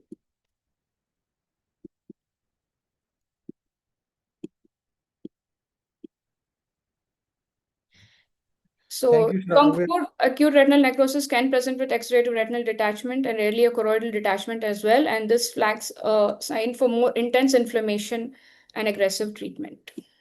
Thank All you. right, thanks, Shravan. So we had seen this case, and this was extremely unusual. Usually, we don't associate CDs in cases of exudate or with ARN. This case had an exudative RD, which in itself is not very common in ARN. Though now we have actually gone back, analyzed, and we have just submitted our series of around 20, around 15 patients, Shravya, or something, which had an exudative retinal detachment along with the presentation of an ARN. There So are whenever 16 patients, Dr. Mudit. yeah. So the point is, number one, if you see a detachment in a case of ARN and you see an active intense retinitis, then instead of labeling it as reg RD, it's important to also entertain the possibility that you are dealing with an exudative RD. Eyes with a more intense vasculitis are also like what, if you remember Dr. Neri's talk, eyes with vasculitis also, and these are eyes which will have much more intense occlusive vasculitis. So ERDs can occur in ARN. Some of these cases actually we have treated with IVMP also, though I don't want anybody to go back with the idea of starting IVMP in infective pathologies. But the take home point should be the fact that you need to, if you are giving IVMP or any aggressive steroids, it has to be under the cover of an appropriate antimicrobial. So if you're starting the patient on IVMP or steroids for these cases, you need to ensure that they are also under an adequate antiviral cover. So there's the point. So please do entertain the fact if you see a patient with a detachment in an ARN eye and an intense active retinitis, don't think of it as a reg RD, which is the one which we more commonly see in ARNs, but also entertain the possibility of an exudative retinal detachment. Sir, any thoughts? Yeah, Mudit, it's a very interesting patient. Shravya has presented very nicely. And a couple of points, I think what she mentioned that we should call it retinochoroiditis. I think when you say acute retinal necrosis, it gives, connotation of an urgency and an emergency, because this is one of the rarest medical retina emergencies that one would come across where immediate action has to be taken. If we start calling it retinochoroiditis, what we visualize is a toxoplasma like picture, or these days we are seeing a little more of TB or some such patients presenting with retinochoroiditis. Then you slow down, you say, well, I like to investigate. So I think I would allow the acute retinal necrosis diagnosis to stay as such, just to convey the urgency of the situation. And to your point, I think I agree that it could indicate the severity of inflammation, because most likely the choroidal involvement in this patient is secondary to the inflammatory cytokines. And because you have shown such a severe inflammatory reaction, so most likely there is a huge amount of cytokines in the choroid. And I would speculate that maybe I'm saying that use of anti-VEGF agents, could, kind of settle the choroidal detachment. And I don't know. Now the moot point is it just inflammatory, or is it actual the virus which is invaded the choroid? Well, we know that retinal endothelial cells have special affinity because they express those receptors which will take in or take the virus in to the cytoplasm, but they are present on the choroidal vascular endothelium as well. But my question to you would be, because these are neurotropic virus, how does it travel from the trigeminal ganglion because it's known to travel along the sensory nerves. So which kind of nerve would bring it to the retina? And because it's more likely to go into the choroid rather than to the retina if it's traveling only. Because we know that VZV and these viruses don't stay in a free form in the blood. They're always, in the lymphocytes by and large, or in the tissues. They are seen in probably even in the dendritic cells or macrophages, but they will not be floating, circulating free in the blood to be, arriving in the retina, and specifically the full thickness of retinal vessels. How do they reach the retinal vessels? What sensory nerve supply brings the brings the virus from the trigeminal ganglion to the nerves, because that could explain, that choroid is not immune from if you remember, long time back, Donald Gass has actually described pathology, formation of zoster granulomas in the choroid. We don't get to see those kind of enucleated eyes now, but with the availability of the treatment. But it's a very challenging situation when you start seeing choroidal detachments, exudative RDs in patients which were typically believed to be only limited to the full thickness retina. So from that point of view, it's a very educative and illustrative case which we have presented. The surprising point was that we saw granulomas on ICG even in the fellow eye, though it did not have a significant AR in component. But I think in the interest of time, we'll just take one quick comment from Dr. Unni and then move on to the next case. So, I mean, I'd like to just highlight what Dr. Mudit was saying regarding the differentiation, the importance of differentiating exudative with the reg RD. The exudative component would be more in the inflammatory condition of a disease, earlier in the disease, and the reg would be a more structural thing that happens later. What is interesting with the inflammatory component is probably, even if you see the area of the choroidal involvement, there was a more vasculitic picture there than a retinitic picture. So that correlates into the imaging correlates were that when you had the choroidal lesion, as Dr. Mudit was saying, in the other eye also, the overlying vasculature and the necrosis of the blood vessels could have been a responsible reason for the exudative component being more than a general choroidal disease, because the exudative component is very close to the choroidal lesion and the vasculitis, and not the and it has been typically described that the exudative component is secondary to retinal vascular necrosis. Yeah. All right. Thank you so much. Can I ask sir one question, sir? Sir, one question for you, Amod sir. Sir, quickly. Sir, hello. Yeah, Dr. Alok, just one question. Sir, sure. Could this be CMV related retinitis? Because now with immunists, we are seeing this exuberant inflammation in CMV, particularly in immunocompetent patients. And CMV, we know that even retinitis does show exudative detachment sometimes in the macula. So could this be CMV or the spectrum is, in CMV, typically in immunocompetent individuals would be uncommon. That will be more like anterior uveitis. And when it is happening in immunocompromised, they are mostly related to solid organ transplant, like renal transplant, liver transplant patients. And another very characteristic feature is the arterial occlusions are a feature of rather than the kind of exclusive retinal arterial occlusion. The branch retinal artery occlusion would be a feature which we didn't see here. So that would be a little different. And specifically in patients who are diabetic and who had renal transplant or something, they are more likely to have those non-HIV or non-immunocompromised non-HIV immunocompromised patients. CMVs typically we relate to the HIV immunocompromised patients. So that would be my take on that. Thank you, sir. Thank you. Yeah, thank you so much. I am sorry to hurry and rush you up, but in the interest of time, my apologies for that. But we have got 4 other very interesting cases. So may I now invite Dr. Richa Pyare to please share her screen. Richa will be showing us a very interesting exudative RD secondary to VKH, something which Dr. Neri had already briefly touched upon. Good afternoon, everyone. Good evening, sorry. Yeah. Are my slides visible? Yes, they are. Please go ahead. One second. Yeah. Good evening, everyone. My name is Dr. Richa Pyare. I'd like to thank Dr. Mudit Tyagi for inviting me for this webinar. I am a consultant at Trophy Center, Delhi, and I'll be presenting on exudative retinal detachment in patients with VKH. Just one second. I think there's some problem with my...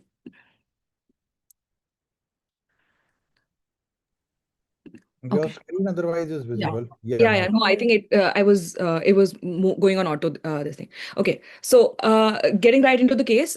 This is a 27-year-old male who presented to my clinic with sudden onset blurring of vision for 2 days. BCVA in the right eye was 6/30. In the left eye was 6/24. there were some cells in the anterior chamber in both eyes and a few cells on the anterior vitreous face. Otherwise, unremarkable anterior segment examination. This was his fundus picture. We can see pockets of exudative RD around the disc, even some placoid lesions temporally. So we went ahead and did some multimodal imaging. We started off with an OCT scan, and we can see that these are SSOCT scans through both eyes, where we can see this is a bacillary layer detachment with some turbid fluid, subretinal fluid under the a little bit more inferiorly. There were vitreous cells more clearly seen in the left eye than the right eye. And here we can see multiple hyperreflective foci in the choroid. The choroid is also thickened and the choriocapillaris appears a little bit compressed. On FFA and ICG, we can see multiple pinpoint leaks which are increasing with time, but we can also see these areas of hypofluorescence placoid lesions, which were then hyperfluorescing in the later phases. I've highlighted that with the yellow dashed circle. And the ICG showed hypocyanosin dark dots, which were persisting into the late phase. The left eye showed a similar picture with pinpoint leaks increasing in the late phases and hypofluorescent placoid lesions, which were becoming hyperfluorescent later on. And ICG similarly was showing hypocyanisant dark dots. Now, when we see a patient with exudative retinal detachment, there is a series of yes and no questions that need to be asked. One, were there any associated retinal or vascular changes, which wasn't the case in my patient? Next, we need to confirm if there were any other signs of inflammation. And again, in my patient, there were signs of inflammation. So here we have 4 possible differentials. 1, VKH, 2, sympathetic ophthalmia, 3, VKH-like disease, and 4, posterior scleritis. Now, my patient did not have any history of ocular surgery or trauma, which kind of essentially rules out sympathetic ophthalmia. He did not have any history of immune checkpoint inhibitor intake. In fact, no significant drug history at all. So that rules out VKH-like disease. There was no pain. There was no episcleral congestion. We didn't do a B scan, but because it was bilateral, it seemed unlikely there was posterior scleritis. So for clinically, we ruled out posterior scleritis, and the diagnosis then that emerges is VKH. These are images from another patient actually, which show some more typical signs. We can see multiple pinpoint leaks all along these arcades, which are filling up the neurosensory detachments in the late phases especially, and there is disc leak. The OCT is showing neurosensory detachment highlighted by the yellow arrows, bacillary layer detachment highlighted by the green arrows. The blue arrows are showing vitreous cells.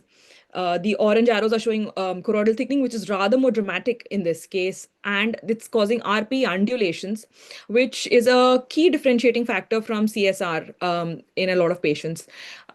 Also, this purple dashed box is actually showing a more recently described sign, hyperreflective outer nuclear layer. Disc edema is also seen in the OCT scan. So what is the management? The management of these patients is, in the first instance, is high-dose systemic steroids, ideally intravenous methylprednisolone, 1 gram a day for 3 days. And this should be followed by oral steroids, 1 milligram per kg, and these should be slowly tapered according to the clinical response. Immunomodulatory therapy should be started in the first instance itself. This is the clinical picture of my patient after 3 doses of IVMP and about a week of oral steroids. We can see that most of the exudative retinal detachments and the placoid lesions have healed. These are the OCT scans before and after. This is before on the left-hand side before, and this is after the oral steroids and IVMP. And we can see, except for a very tiny sliver of fluid in the right eye, it is mostly resolved. And these even that fluid resolved after another week of oral steroids. Now, what are the take-home points? I would like to highlight that 1, diagnosis of VKH is based on clinical characteristics and imaging features. Pattern recognition is important, but not every case of VKH will have all the textbook signs of imaging. And management requires both steroids and immunosuppressive therapy. Thank you. Richa, thank you so much. Great case. And I think VKH is a very important clinical diagnosis. Yes. And I really love that algorithm that you had shown. Infective, non-infective, and then whether it's VKH, sympathetic ophthalmia, VKH-like disease, and posterior scleritis. So I think that FFA, ICG, usually, and OCT now is becoming more and more relevant in a lot of these eyes. Yes. And also in ultrasound, I think ultrasound is important because if you want to rule out a posterior scleritis, though posterior scleritis usually is unilateral, but occasionally can be bilateral. So we cannot use laterality as a differentiating point to differentiate between them. But thank you so much. Great points and a great case. Thank you, And sir. any comments, sir, or any of our panel? I think she's made a very good point on fluorescent angiography. The hypofluorescent dots in the initial frames, which is shown, in my experience, it is a universal sign.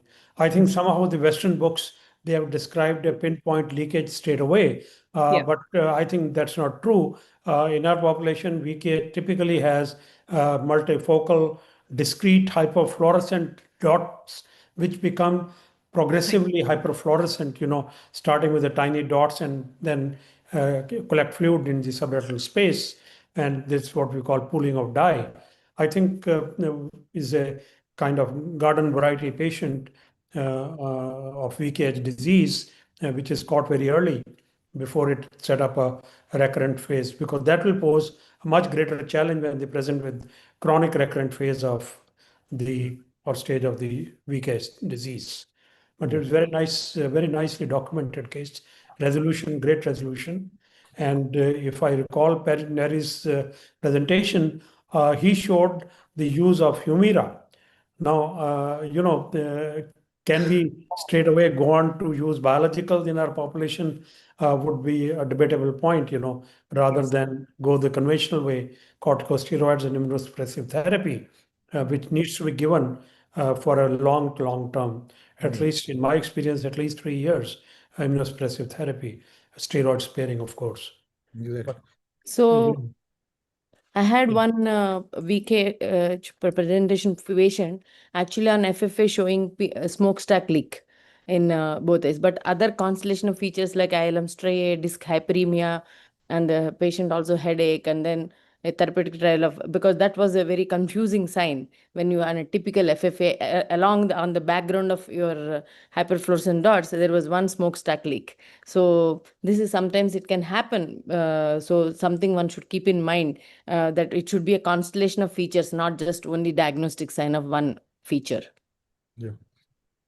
And I think the point to remember, and what sir also said, was it's important to treat these patients, catch them early, start treating them IV methylprednisolone initially, first steroids followed by immunosuppression and steroids. And these patients will need a long-term immunosuppression. So that is something which we have to tell our patients about. In our case, like sir said, a lot of times azathioprine, methotrexate, and even mycophenolate work brilliantly well. So probably even I will not jump into biologics at this point of time. But thank you so much, Richa. Very nice case. Any comments, Dr. Alok, Dr. Ramesh, Dr. Unni, or we can move on to the next one? I think sir has already summarized everything. So just one question, your opinion on APMPP versus VK. Sometimes they can have overlapping features. Yeah, you're right. You can have only very uncommonly you would see in APMPP an exudative component, whereas in APMP don't expect the choroidal thickness on EDI OCT or on B scan, ultrasound, which has a very classic tapering choroidal thickness from starting with the peripapillary choroid, where it's maximum tapering to the periphery, which are very classical signs of VKH disease. So I don't think one would narrowly get confused between MP and VKH disease. Yeah, thank you. Right. And I think the OCT features which Richa had shown, the hyperreflective foci, subretinal septum, the basilar layer detachment, are also used, plus the RP undulations. It's important to keep a note of RP undulations on OCT. In fact, RP undulations are one of the first signs which go away or which resolve when your disease starts responding to treatment. So I think I'll not take much more time, and I will now invite Dr. Jashandeep to please share his case of exudative retinal detachment. Jashan is presently a consultant in retina and uvea services at LV Prasad Eye Institute in Vizag. So Jashan, on to you, please. Yeah, thank you, Dr. Mudit. Thank you for the introduction and giving the opportunity to present this case. So this case is actually an atypical presentation of etiology, ocular etiology, and even in a more atypical systemic scenario. So the case which I'm going to discuss today is of a 57-year-old male patient. He came to me with complaints of decrease in vision in right eye since 1 month. His presenting visual acuity was 20/60 in the right eye and near N36. He's a known case of CML since 10 years, and he has been on imatinib since more than 10 years now. On examination, in the posterior examination, he had an inferior exudative retinal detachment. Also, there was presence of this whitish subretinal fibrin-like material at the posterior pole, and there were many RP alterations and PEDs, which are more evident when we did the autofluorescence examination. In the other eye, his visual acuity was 20/20 N6, but again, there were multiple RP alterations throughout the posterior pole and what looked like a gravitational tract extending inferior to the disc to the inferior periphery. Again, these features were more evident when we did the autofluorescence for this eye as well. On OCT examination, he had a neurosensory detachment with subretinal hyperreflective material, a serous PED, and also a few cystoid spaces in the retina. On the vertical line scan, what looked like a aperture on the apex of the PED as well. In the left eye OCT line scan, he had a shallow neurosensory detachment subfoveally and also a serous PED temporally and inferiorly as well. On fundus fluorescein angiography, again, the patient showed multifocal leakages, which grew in the pattern of ink blot. And in left eye as well, there were multiple ink blot pattern leakages and also one smokestack pattern of leakage as well. So these features are again, which we typically discuss in a case of CSCR. But while managing this case, I had two questions in my mind. The first question was, is this exudative RD due to CSCR? And also what Dr. Padmaja had pointed out before, that she had seen few patients of AML presenting with exudative or serous retinal detachments. When we go through the literature itself, those patients either were in the acute stage or were having a blast crisis. Like this case report having a neurosensory detachment presentation in blast crisis, another patient of AML presenting in acute stage having a exudative RD. But my patient did not have a blast crisis. Actually, he was on remission now.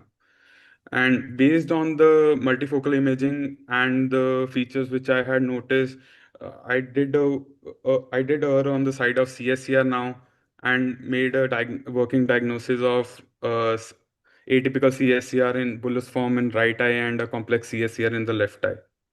So my plan for this patient, I did a focal laser to the leaks in both eyes and also consulted with the hemato-oncologist who was treating this patient regarding the CML status of this patient. When the patient presented to us after 3 weeks, the right eye exudative RD was almost status quo, although the fibrin was consolidating. In the left eye, on the other hand, the subretinal fluid was resolving and also the PED was also regressing. So the second question to my mind during this management of this case was, is the CSCR coincidental or is it due to the imatinib therapy?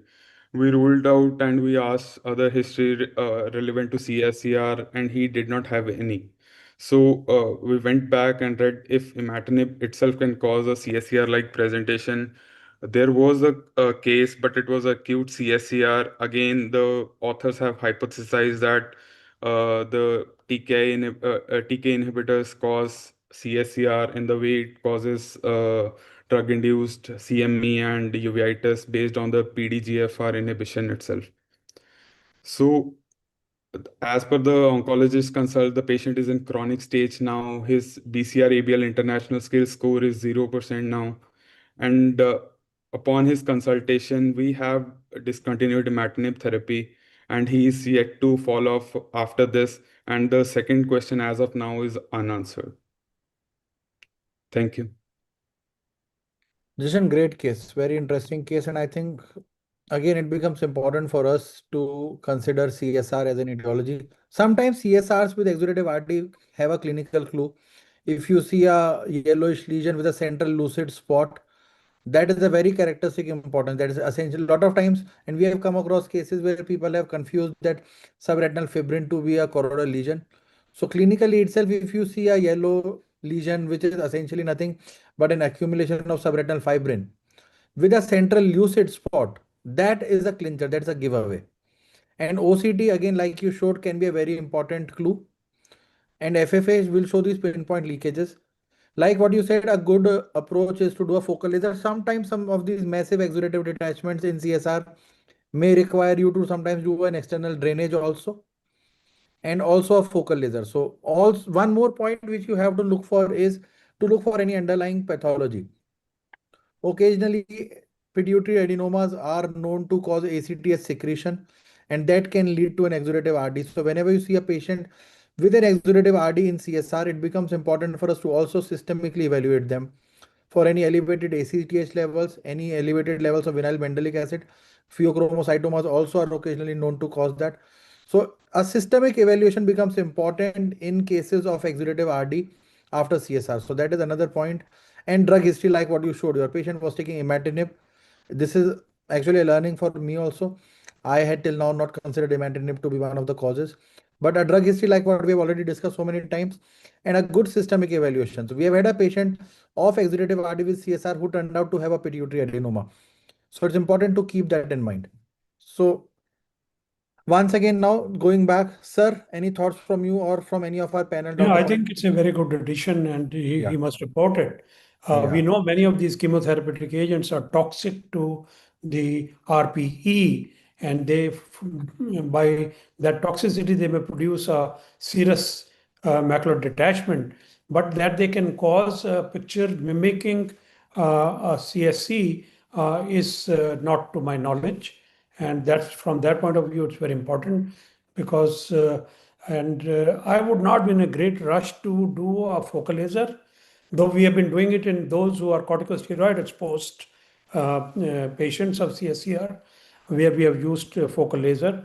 But here, stopping the chemotherapeutic agent was a big deal, and probably the patient responded to that alone. So we should not be in a great rush to intervene and compound the main issue. And the other point which Mudit made, we call it a dark dot sign. People have called it a clear dot sign, and that's where you see a smokestack. It's a profusely leaking RPE from where the fluid is accumulating and fibrin accumulating in the subretinal space where it produces. That's a very telltale sign, as you very rightly pointed out, for diagnosing these exudative bullous retinal detachments. But Justin, it's a great case, and I think you should report it and add value to the literature. Thank you for showing us this case.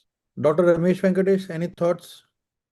Yeah, I was just looking at if it's a drug-induced CSCR, do they present with the fibrinous component all the time? Because I usually see drug-induced CSCR more with a transudative clear fluid. Yeah, it can be bullous, it can be massive, but fibrinous CSCR is very rarely reported. Even in fact, while he was describing the case, I was looking at literature. Fibrinous CSCR with imatinib is not reported, or it's not frequently seen. So is it truly because of imatinib, or is it that there is a large exudative component, an RP, a massive RP tear, RP rip, and that is causing the bullous RD? I am not sure about it actually, but it's a very interesting case and something which I learned that CML therapy can cause CSCR as well.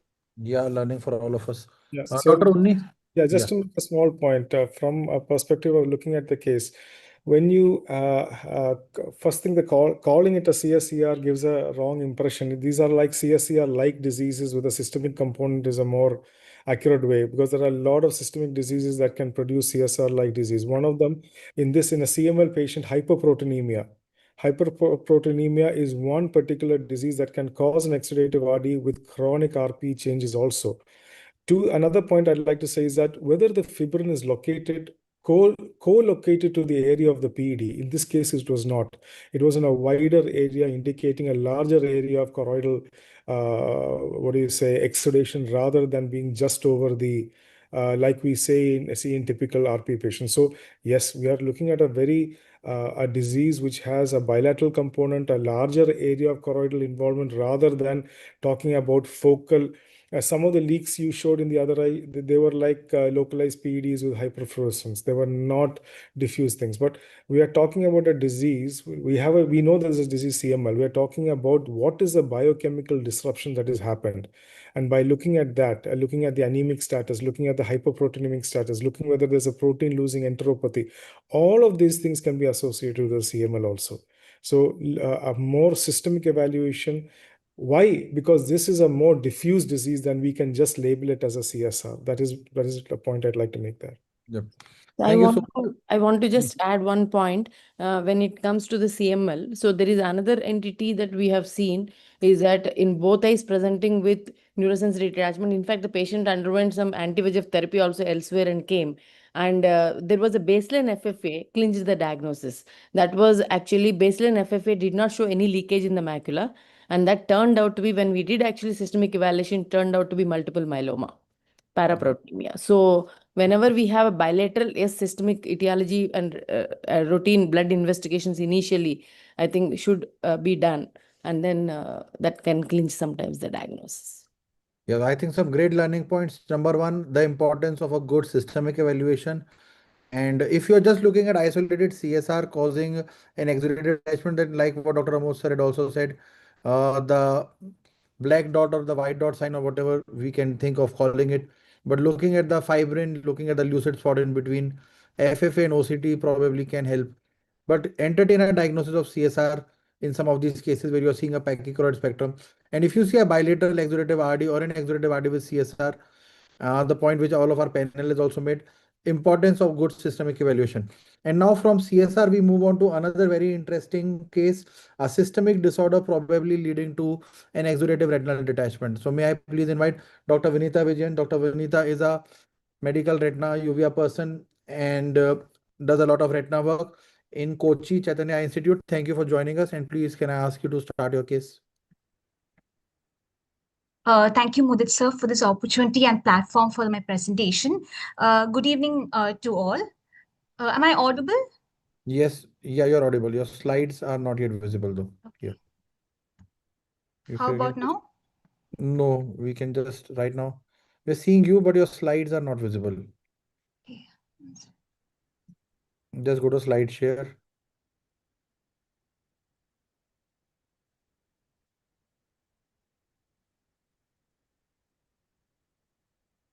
Because earlier we had seen your slides, so when you were testing them.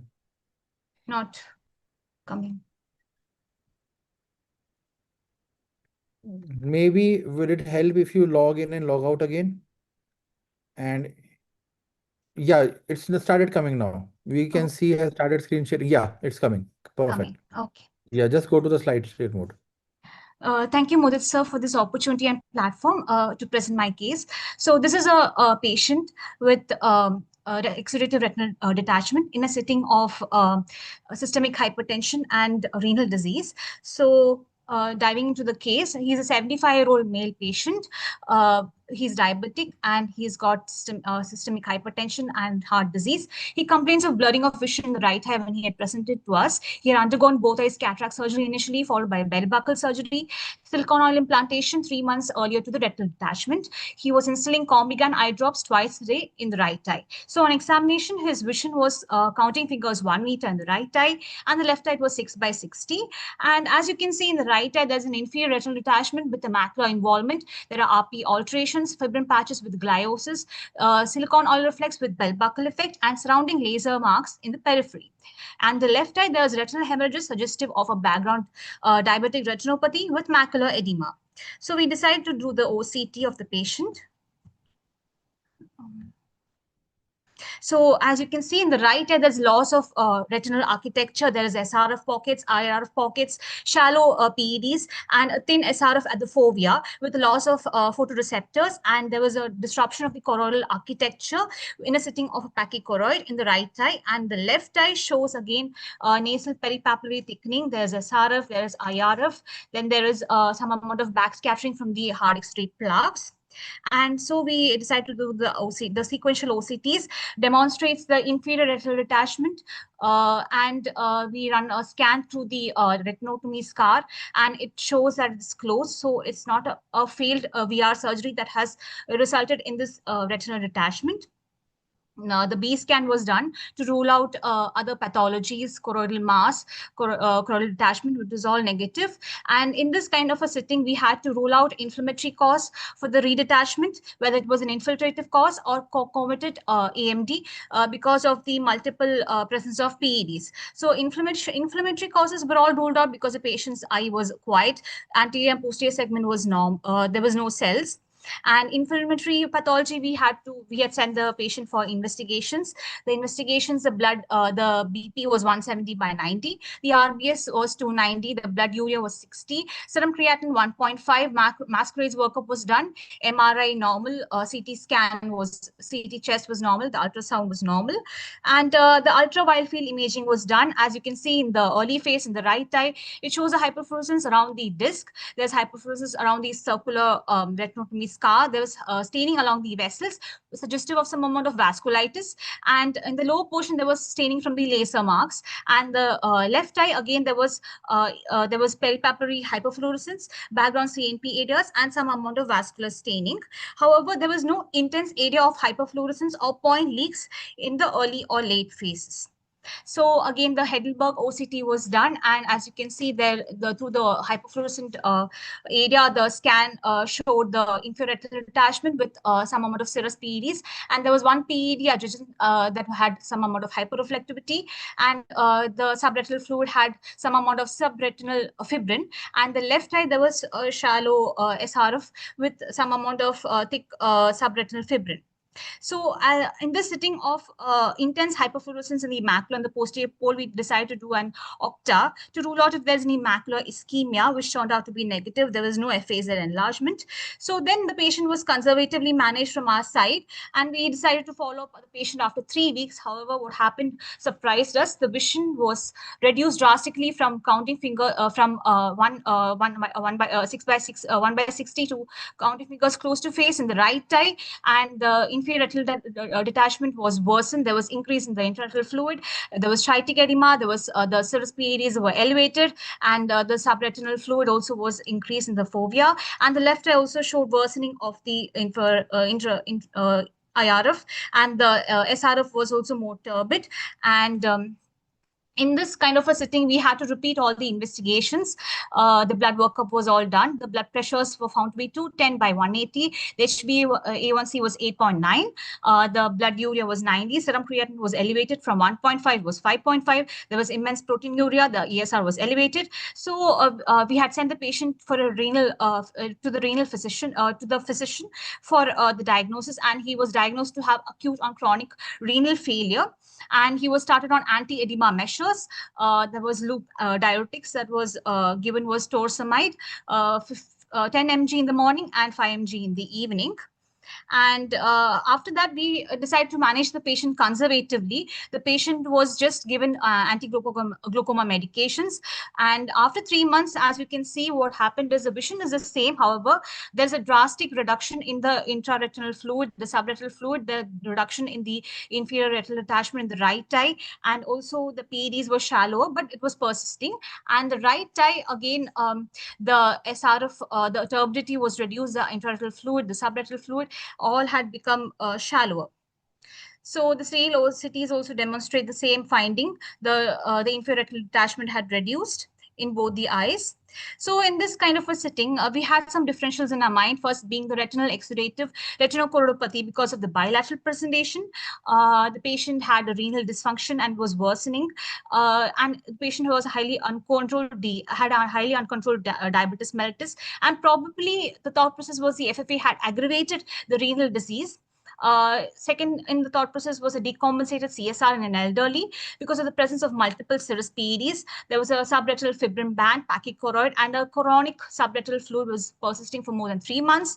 Leakage, though it was a bilateral presentation, there was no signs of ocular inflammation or integumentary or neurological signs, so that was completely ruled out. The patient was managed from our side on a conservative basis. So coming on to the discussion, it's a hypertensive retinopathy occurs in half of the CKD patients and choroidopathy in 0.1% patients. The exudative retinal detachment associated with inflammation, infectious, neoplastic, and vascular pathological conditions. So the main pathophysiology is the downstream transmission of the acute elevation in the BP, which causes some amount of fibrinoid necrosis of the choroidal arterioles and occlusion of the areas of the choroid capillaries. And the mainstay is BP control and balance of fluids and conservative management. Surgical intervention, either the external drainage or plasmaphenectomy can be done if the conventional treatment fails. However, surgical treatment is not the first line of treatment because most of these cases have got poor prognosis because of the continuous process of damage of blood vessels. Even if the BP is at a normal stage, the complications still occur in 50% of the patients. Thank you for the time. So that ends Thank my you so much. presentation.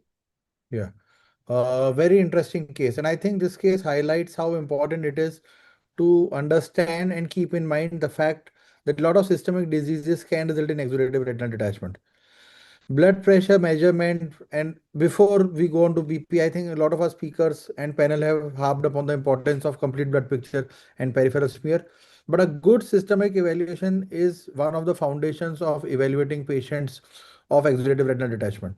We have had young patients who presented with bilateral exudative RD, went on to get the BP check, turned out to be 220, 230, 240 systolic, 130, 140 diastolic. Got them checked. Two of them actually came positive for pheochromocytoma. One of them came positive for an adrenal tumor. So it becomes important to keep in mind the fact that hypertension in itself or renal changes can also lead to an exudative RD. So any thoughts from sir and our panel? I think Vinita has presented a very, very complex systemic problem where she has an acute or chronic renal failure due to diabetes.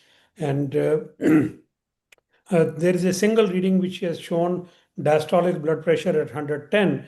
I don't think primarily in this patient it's the hypertensive choroidopathy which was responsible for exudative detachment, but I think it's because of the fluid overload in a diabetic patient because as diuretic was given, the patient fluid disappeared.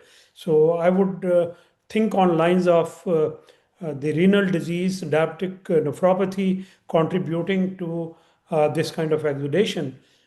We have seen a number of patients of diabetic retinopathy who've had actual CSR or CSCR, which compounded the presentation of diabetic macular edema, diabetic maculopathy, and of course they resolved with the focal laser treatment. But this patient didn't appear to be the kind, which is complicating CSCR, complicating diabetic retinopathy. To me, it looked more like renal disease.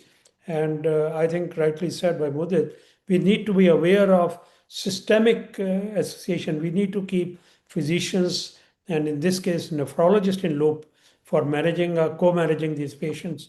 Ophthalmologists on their own will not be able to manage them adequately. And we should wait and watch and seek opinions before we start intervening by way of local treatments in these patients who have significant systemic diseases. Yep. Thank you, sir. Any thoughts from any of our panel, Dr. Padmaja, Dr. Unni, Dr. Ramesh, Dr. Alok? Just a small point I'd like to make. Whether the first retinal detachment surgery was a mistaken management for an exudative RD, we do not know. That is the first point. The second point is the presence of a belt buckle itself can compound any type of exudative component that is happening and could be responsible for the difference in how both eyes reacted because of the basically the outflow also. So we have one pathological thing happening, and basically when you talk about hypertensive and choroidal, often it is a often it is a diagnosis of looking for the previous signs like Seeger's and Elschnick's and looking for choroidal depigmentation and all those things in a typical patient. This was not a typical patient because one eye has been severely modified by a surgery done to it. A total confounder. Yeah, and therefore the evidence has to come from the other eye also. What was interesting is that the OCT, choroidal OCT of the left eye showed a very different pattern where you don't see any choroidal vascular markings at all. There was no hypo markings in that eye. It was just a sequence of like a fibrinoid necrosis layering of the choroidal. You hardly saw any any choroidal vascular markings at all in the left eye. So interesting case to look into at great detail, actually. Yeah. So I would like to make one note regarding what Dr. Amut sir said.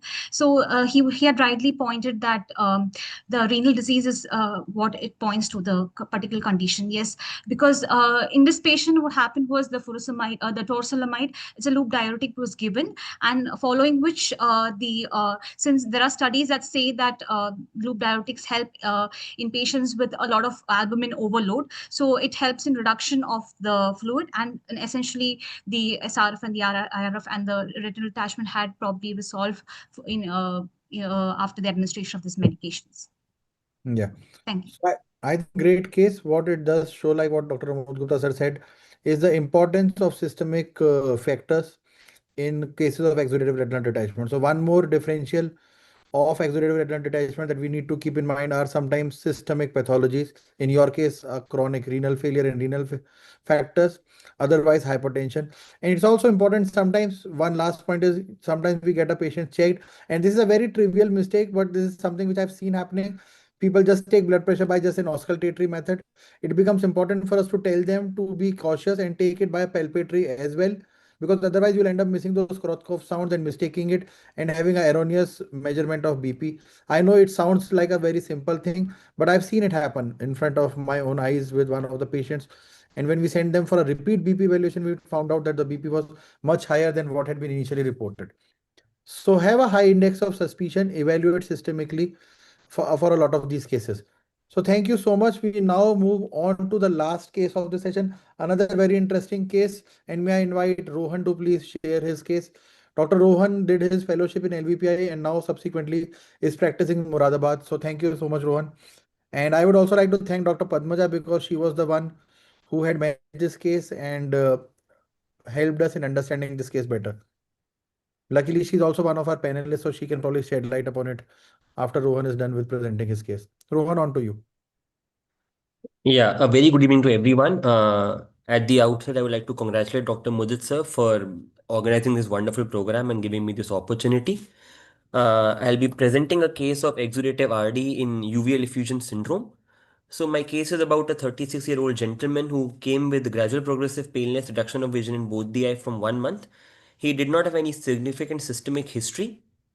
He was investigated outside and he was carrying reports where his complete blood count with peripheral blood smear, Montoux, chest x-ray, VDRL, ACE levels, they were all unremarkable.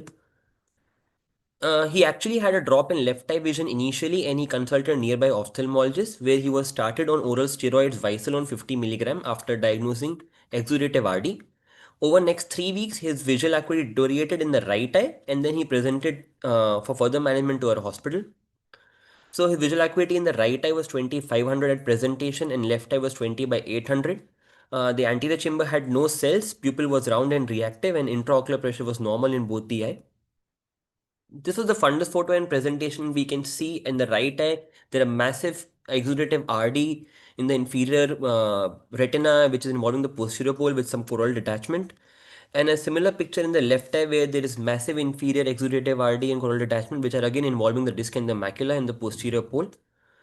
An A scan was done where the axial length was found out to be around 21.90 in the right eye and 21.99 in the left eye with a normal anterior chamber depth in both right and the left eye. And a B scan which showed us exudative RD with some amount of thickening of the choroid as noted in both right and the left eye. FFA here showed some hyperfluorescent areas in both right and the left eye which were looking like leopard spots which we see in a uveal effusion syndrome. There was no leak seen on FFA, and an anterior segment OCT was done to measure the scleral thickness in both right and the left eye, which was 650 micrometer in the right and 600 in the left, indicating increased scleral thickness in both right and the left eye. So you have a case, you have a person with bilateral exudative RD and choroidal detachment, 36-year-old. There is no history of any steroid use, no systemic illness reported. The investigations were unremarkable. I mean, the systemic investigations. AC was quiet, no vitritis, normal intraocular pressure. The A scan was showing normal axial length, B scan was showing choroidal thickening. Anterior segment OCT was done, which was showing increased thickness of the sclera, and FFA did not show any focal leaks. So we were most probably dealing with a case of uveal effusion syndrome with normal axial length. What we have to remember is that uveal effusion syndrome is a diagnosis of exclusion, and you have to rule out everything that we have discussed today to diagnose a case to have uveal effusion syndrome. It has been classified into three types, where type 1 is when you have a nanophthalmic eye where the axial length is less than what is supposed to be normal. You will have high hypermetropia and sclera is supposed to be thick. Type 2 where the sclera is thick and is abnormal, but the axial length is normal and the eye is not nanophthalmic. And type 3 where both the axial length is normal and the sclera is not abnormal, it is supposed to be a normal thickness of sclera. Medical management is indicated initially when you can give patient periocular, topical or oral steroids or a combination of them, and you get better results if the patient's eye is of normal axial length and the sclera is normal. However, you will have to go for surgical management when the patient has exudative RD with CD involving macula and visual acuity is much less than 20/200, or you see worsening of visual acuity on medical management. So this patient underwent 4-quadrant partial thickness sclerectomy with subretinal fluid drainage in both right and the left eye. It was initially done in left eye followed by right eye over a gap of 2 weeks. And here we have the fundus photo of left eye 2 weeks post surgery where his visual acuity had improved to 20/40. You can see how beautifully the exudative RD has settled. In the inside we have the photo at presentation. You can see multiple areas of RP alteration which are because of long-standing exudative RD. And this is an autofluorescence again showing us hypoautofluorescent area corresponding to the atrophy areas. And the right eye also underwent surgery, and this is 2 weeks post surgery where visual acuity had improved to 20/80. Exudative RD has settled with some areas of RP alteration in all the quadrants. Again, autofluorescence showing us hypoautofluorescence area which are there because of chronic RD. An OCT was done through both right and the left eye, and we can see how the outer retinal layers are disturbed in RP is atrophy. So this this is an algorithm basically on how to suspect and manage a case of uveal effusion syndrome. This was a paper published in 2022 by Dr. Padmaja ma'am from LV Prasad. So you have a patient of 40 to 60 years who will come with vision loss. You'll have to exclude all the causes such as inflammation, hypotony, chronic rhegmatogenous RD, all the intraocular tumors, all the central causes and systemic causes that we have discussed. Take help of multimodal imaging such as B scan, which will help you indicate increased choroidal thickness, A scan to see for any nanophthalmos or any shallow anterior chamber depth. UBM, FFA, and OCT will not only help you in ruling out the other diseases, but also coming to a diagnosis of uveal effusion syndrome. And when you have established the diagnosis, look out at the BCVA. If the patient's vision is good, patient has no symptom, you can observe. But if the macula is off, you have to start him on some steroid therapy, which can include topical steroids and oral corticosteroids of 1 milligram per kg per day, weekly 10 milligram taper. You can take help of peribulbar corticosteroids in cases of recurrent exudative RD or if the patient does not respond to your oral corticosteroids. Similar steroid therapy is given if the patient's visual acuity is somewhere between 20/60 to 20/200, where you can again start him on oral corticosteroids. However, if you have a massive exudative RD with CD, which is involving the macula, patient visual acuity is worse than 20/200, then you might have to go ahead with the surgery, which the various techniques being described in literature. What I have seen and what we have advocated in this paper is also a partial thickness deep sclerectomy. You can take a help of anterior chamber maintainer to drain the SRF, or if the patient is on your initial steroid therapy and if it keeps on worsening, you might have to go for a surgical procedure as we did in our case. That is all from my side. Thank you so much. Thank you, Rohan. That was again a great case. I think it's important for us to identify this entity. A lot of times this gets missed. Sometimes people end up not diagnosing it correctly. And it's important to keep our minds, first of all, open to this disease Secondly, to investigate, look at axial length. A lot of these cases can be diagnosed if you just go back, pause, take a break, and look at the axial length in these cases. We have had some cases where unfortunately somebody has mislabeled them as the reg RD, gone and done a surgery. And if you convert an exudative RD into a reg RD, then usually these eyes are a lost cause. You have probably lost that eye. So it becomes extremely important to diagnose these cases and diagnose them correctly. So I'll start with Sir and then go on to Dr. Padmaja. She actually was a person who has managed not only this case, they came up with a very interesting algorithm, but also she has managed quite a few other cases of uveal effusion. So we'll start with Sir and then move on to our panel and Dr. Padmaja. Well, thank you very much, Rohan. You've shown a beautiful resolution of uveal effusion syndrome with surgical sclerectomy. I wish you had shown us the video of the 4-quadrant sclerectomy, which is the preferred technique for these kind of cases. I just wish to point out about the role of corticosteroids. I think there's a lot of confusion created about the corticosteroid role by paper by Carol Shields, which she published some years ago in IJO. And the confusion arose. And I think when I read that again and again, it made a lot of sense because she said these cases were referred to us with, intraocular tumors. Basically, the primary diagnosis was that. And none of these patients belonged to type 1 or type 2 cases. So they were the ones which were type 3, or which is the normal scleral thickness and uveal effusion, where corticosteroids, in their experience of more than 100 cases, was 95% success. But I don't think those type 1 or type 2, that non-ophthalmos UVS or the non-non-ophthalmos UVS with scleral thickening, which is, very tough sclera, would respond to corticosteroids. And to the surgical, I need to say only one word, and that this sclera, if you're doing sclerectomy, and those surgeons who have done it, they would realize it's so tough to cut. The sclera, you really struggle. And those who have been, we used to do glaucoma surgery and doing sclerectomies and other stuff, we know it used to be very easy. But here it's a difficult job. It's not easy to make incision and do a sclerectomy in these patients because of the very, very inelastic and very tough, hard sclera, I can say, because of the deposits of those abnormal proteins. Yeah, thank you. Thank you. Outstanding outcome in this patient. Yeah, Dr. Padmaja and So then Dr. Ramesh I Venkatesh. completely agree with Dr. Amut Gupta sir that the sclera is extremely thick, and normal when we go with that partial sclerectomy quadrant, when we measure and when we excise that scleral flap, actually the underlying sclera will look normal as if we have not done any thickness sclerectomy.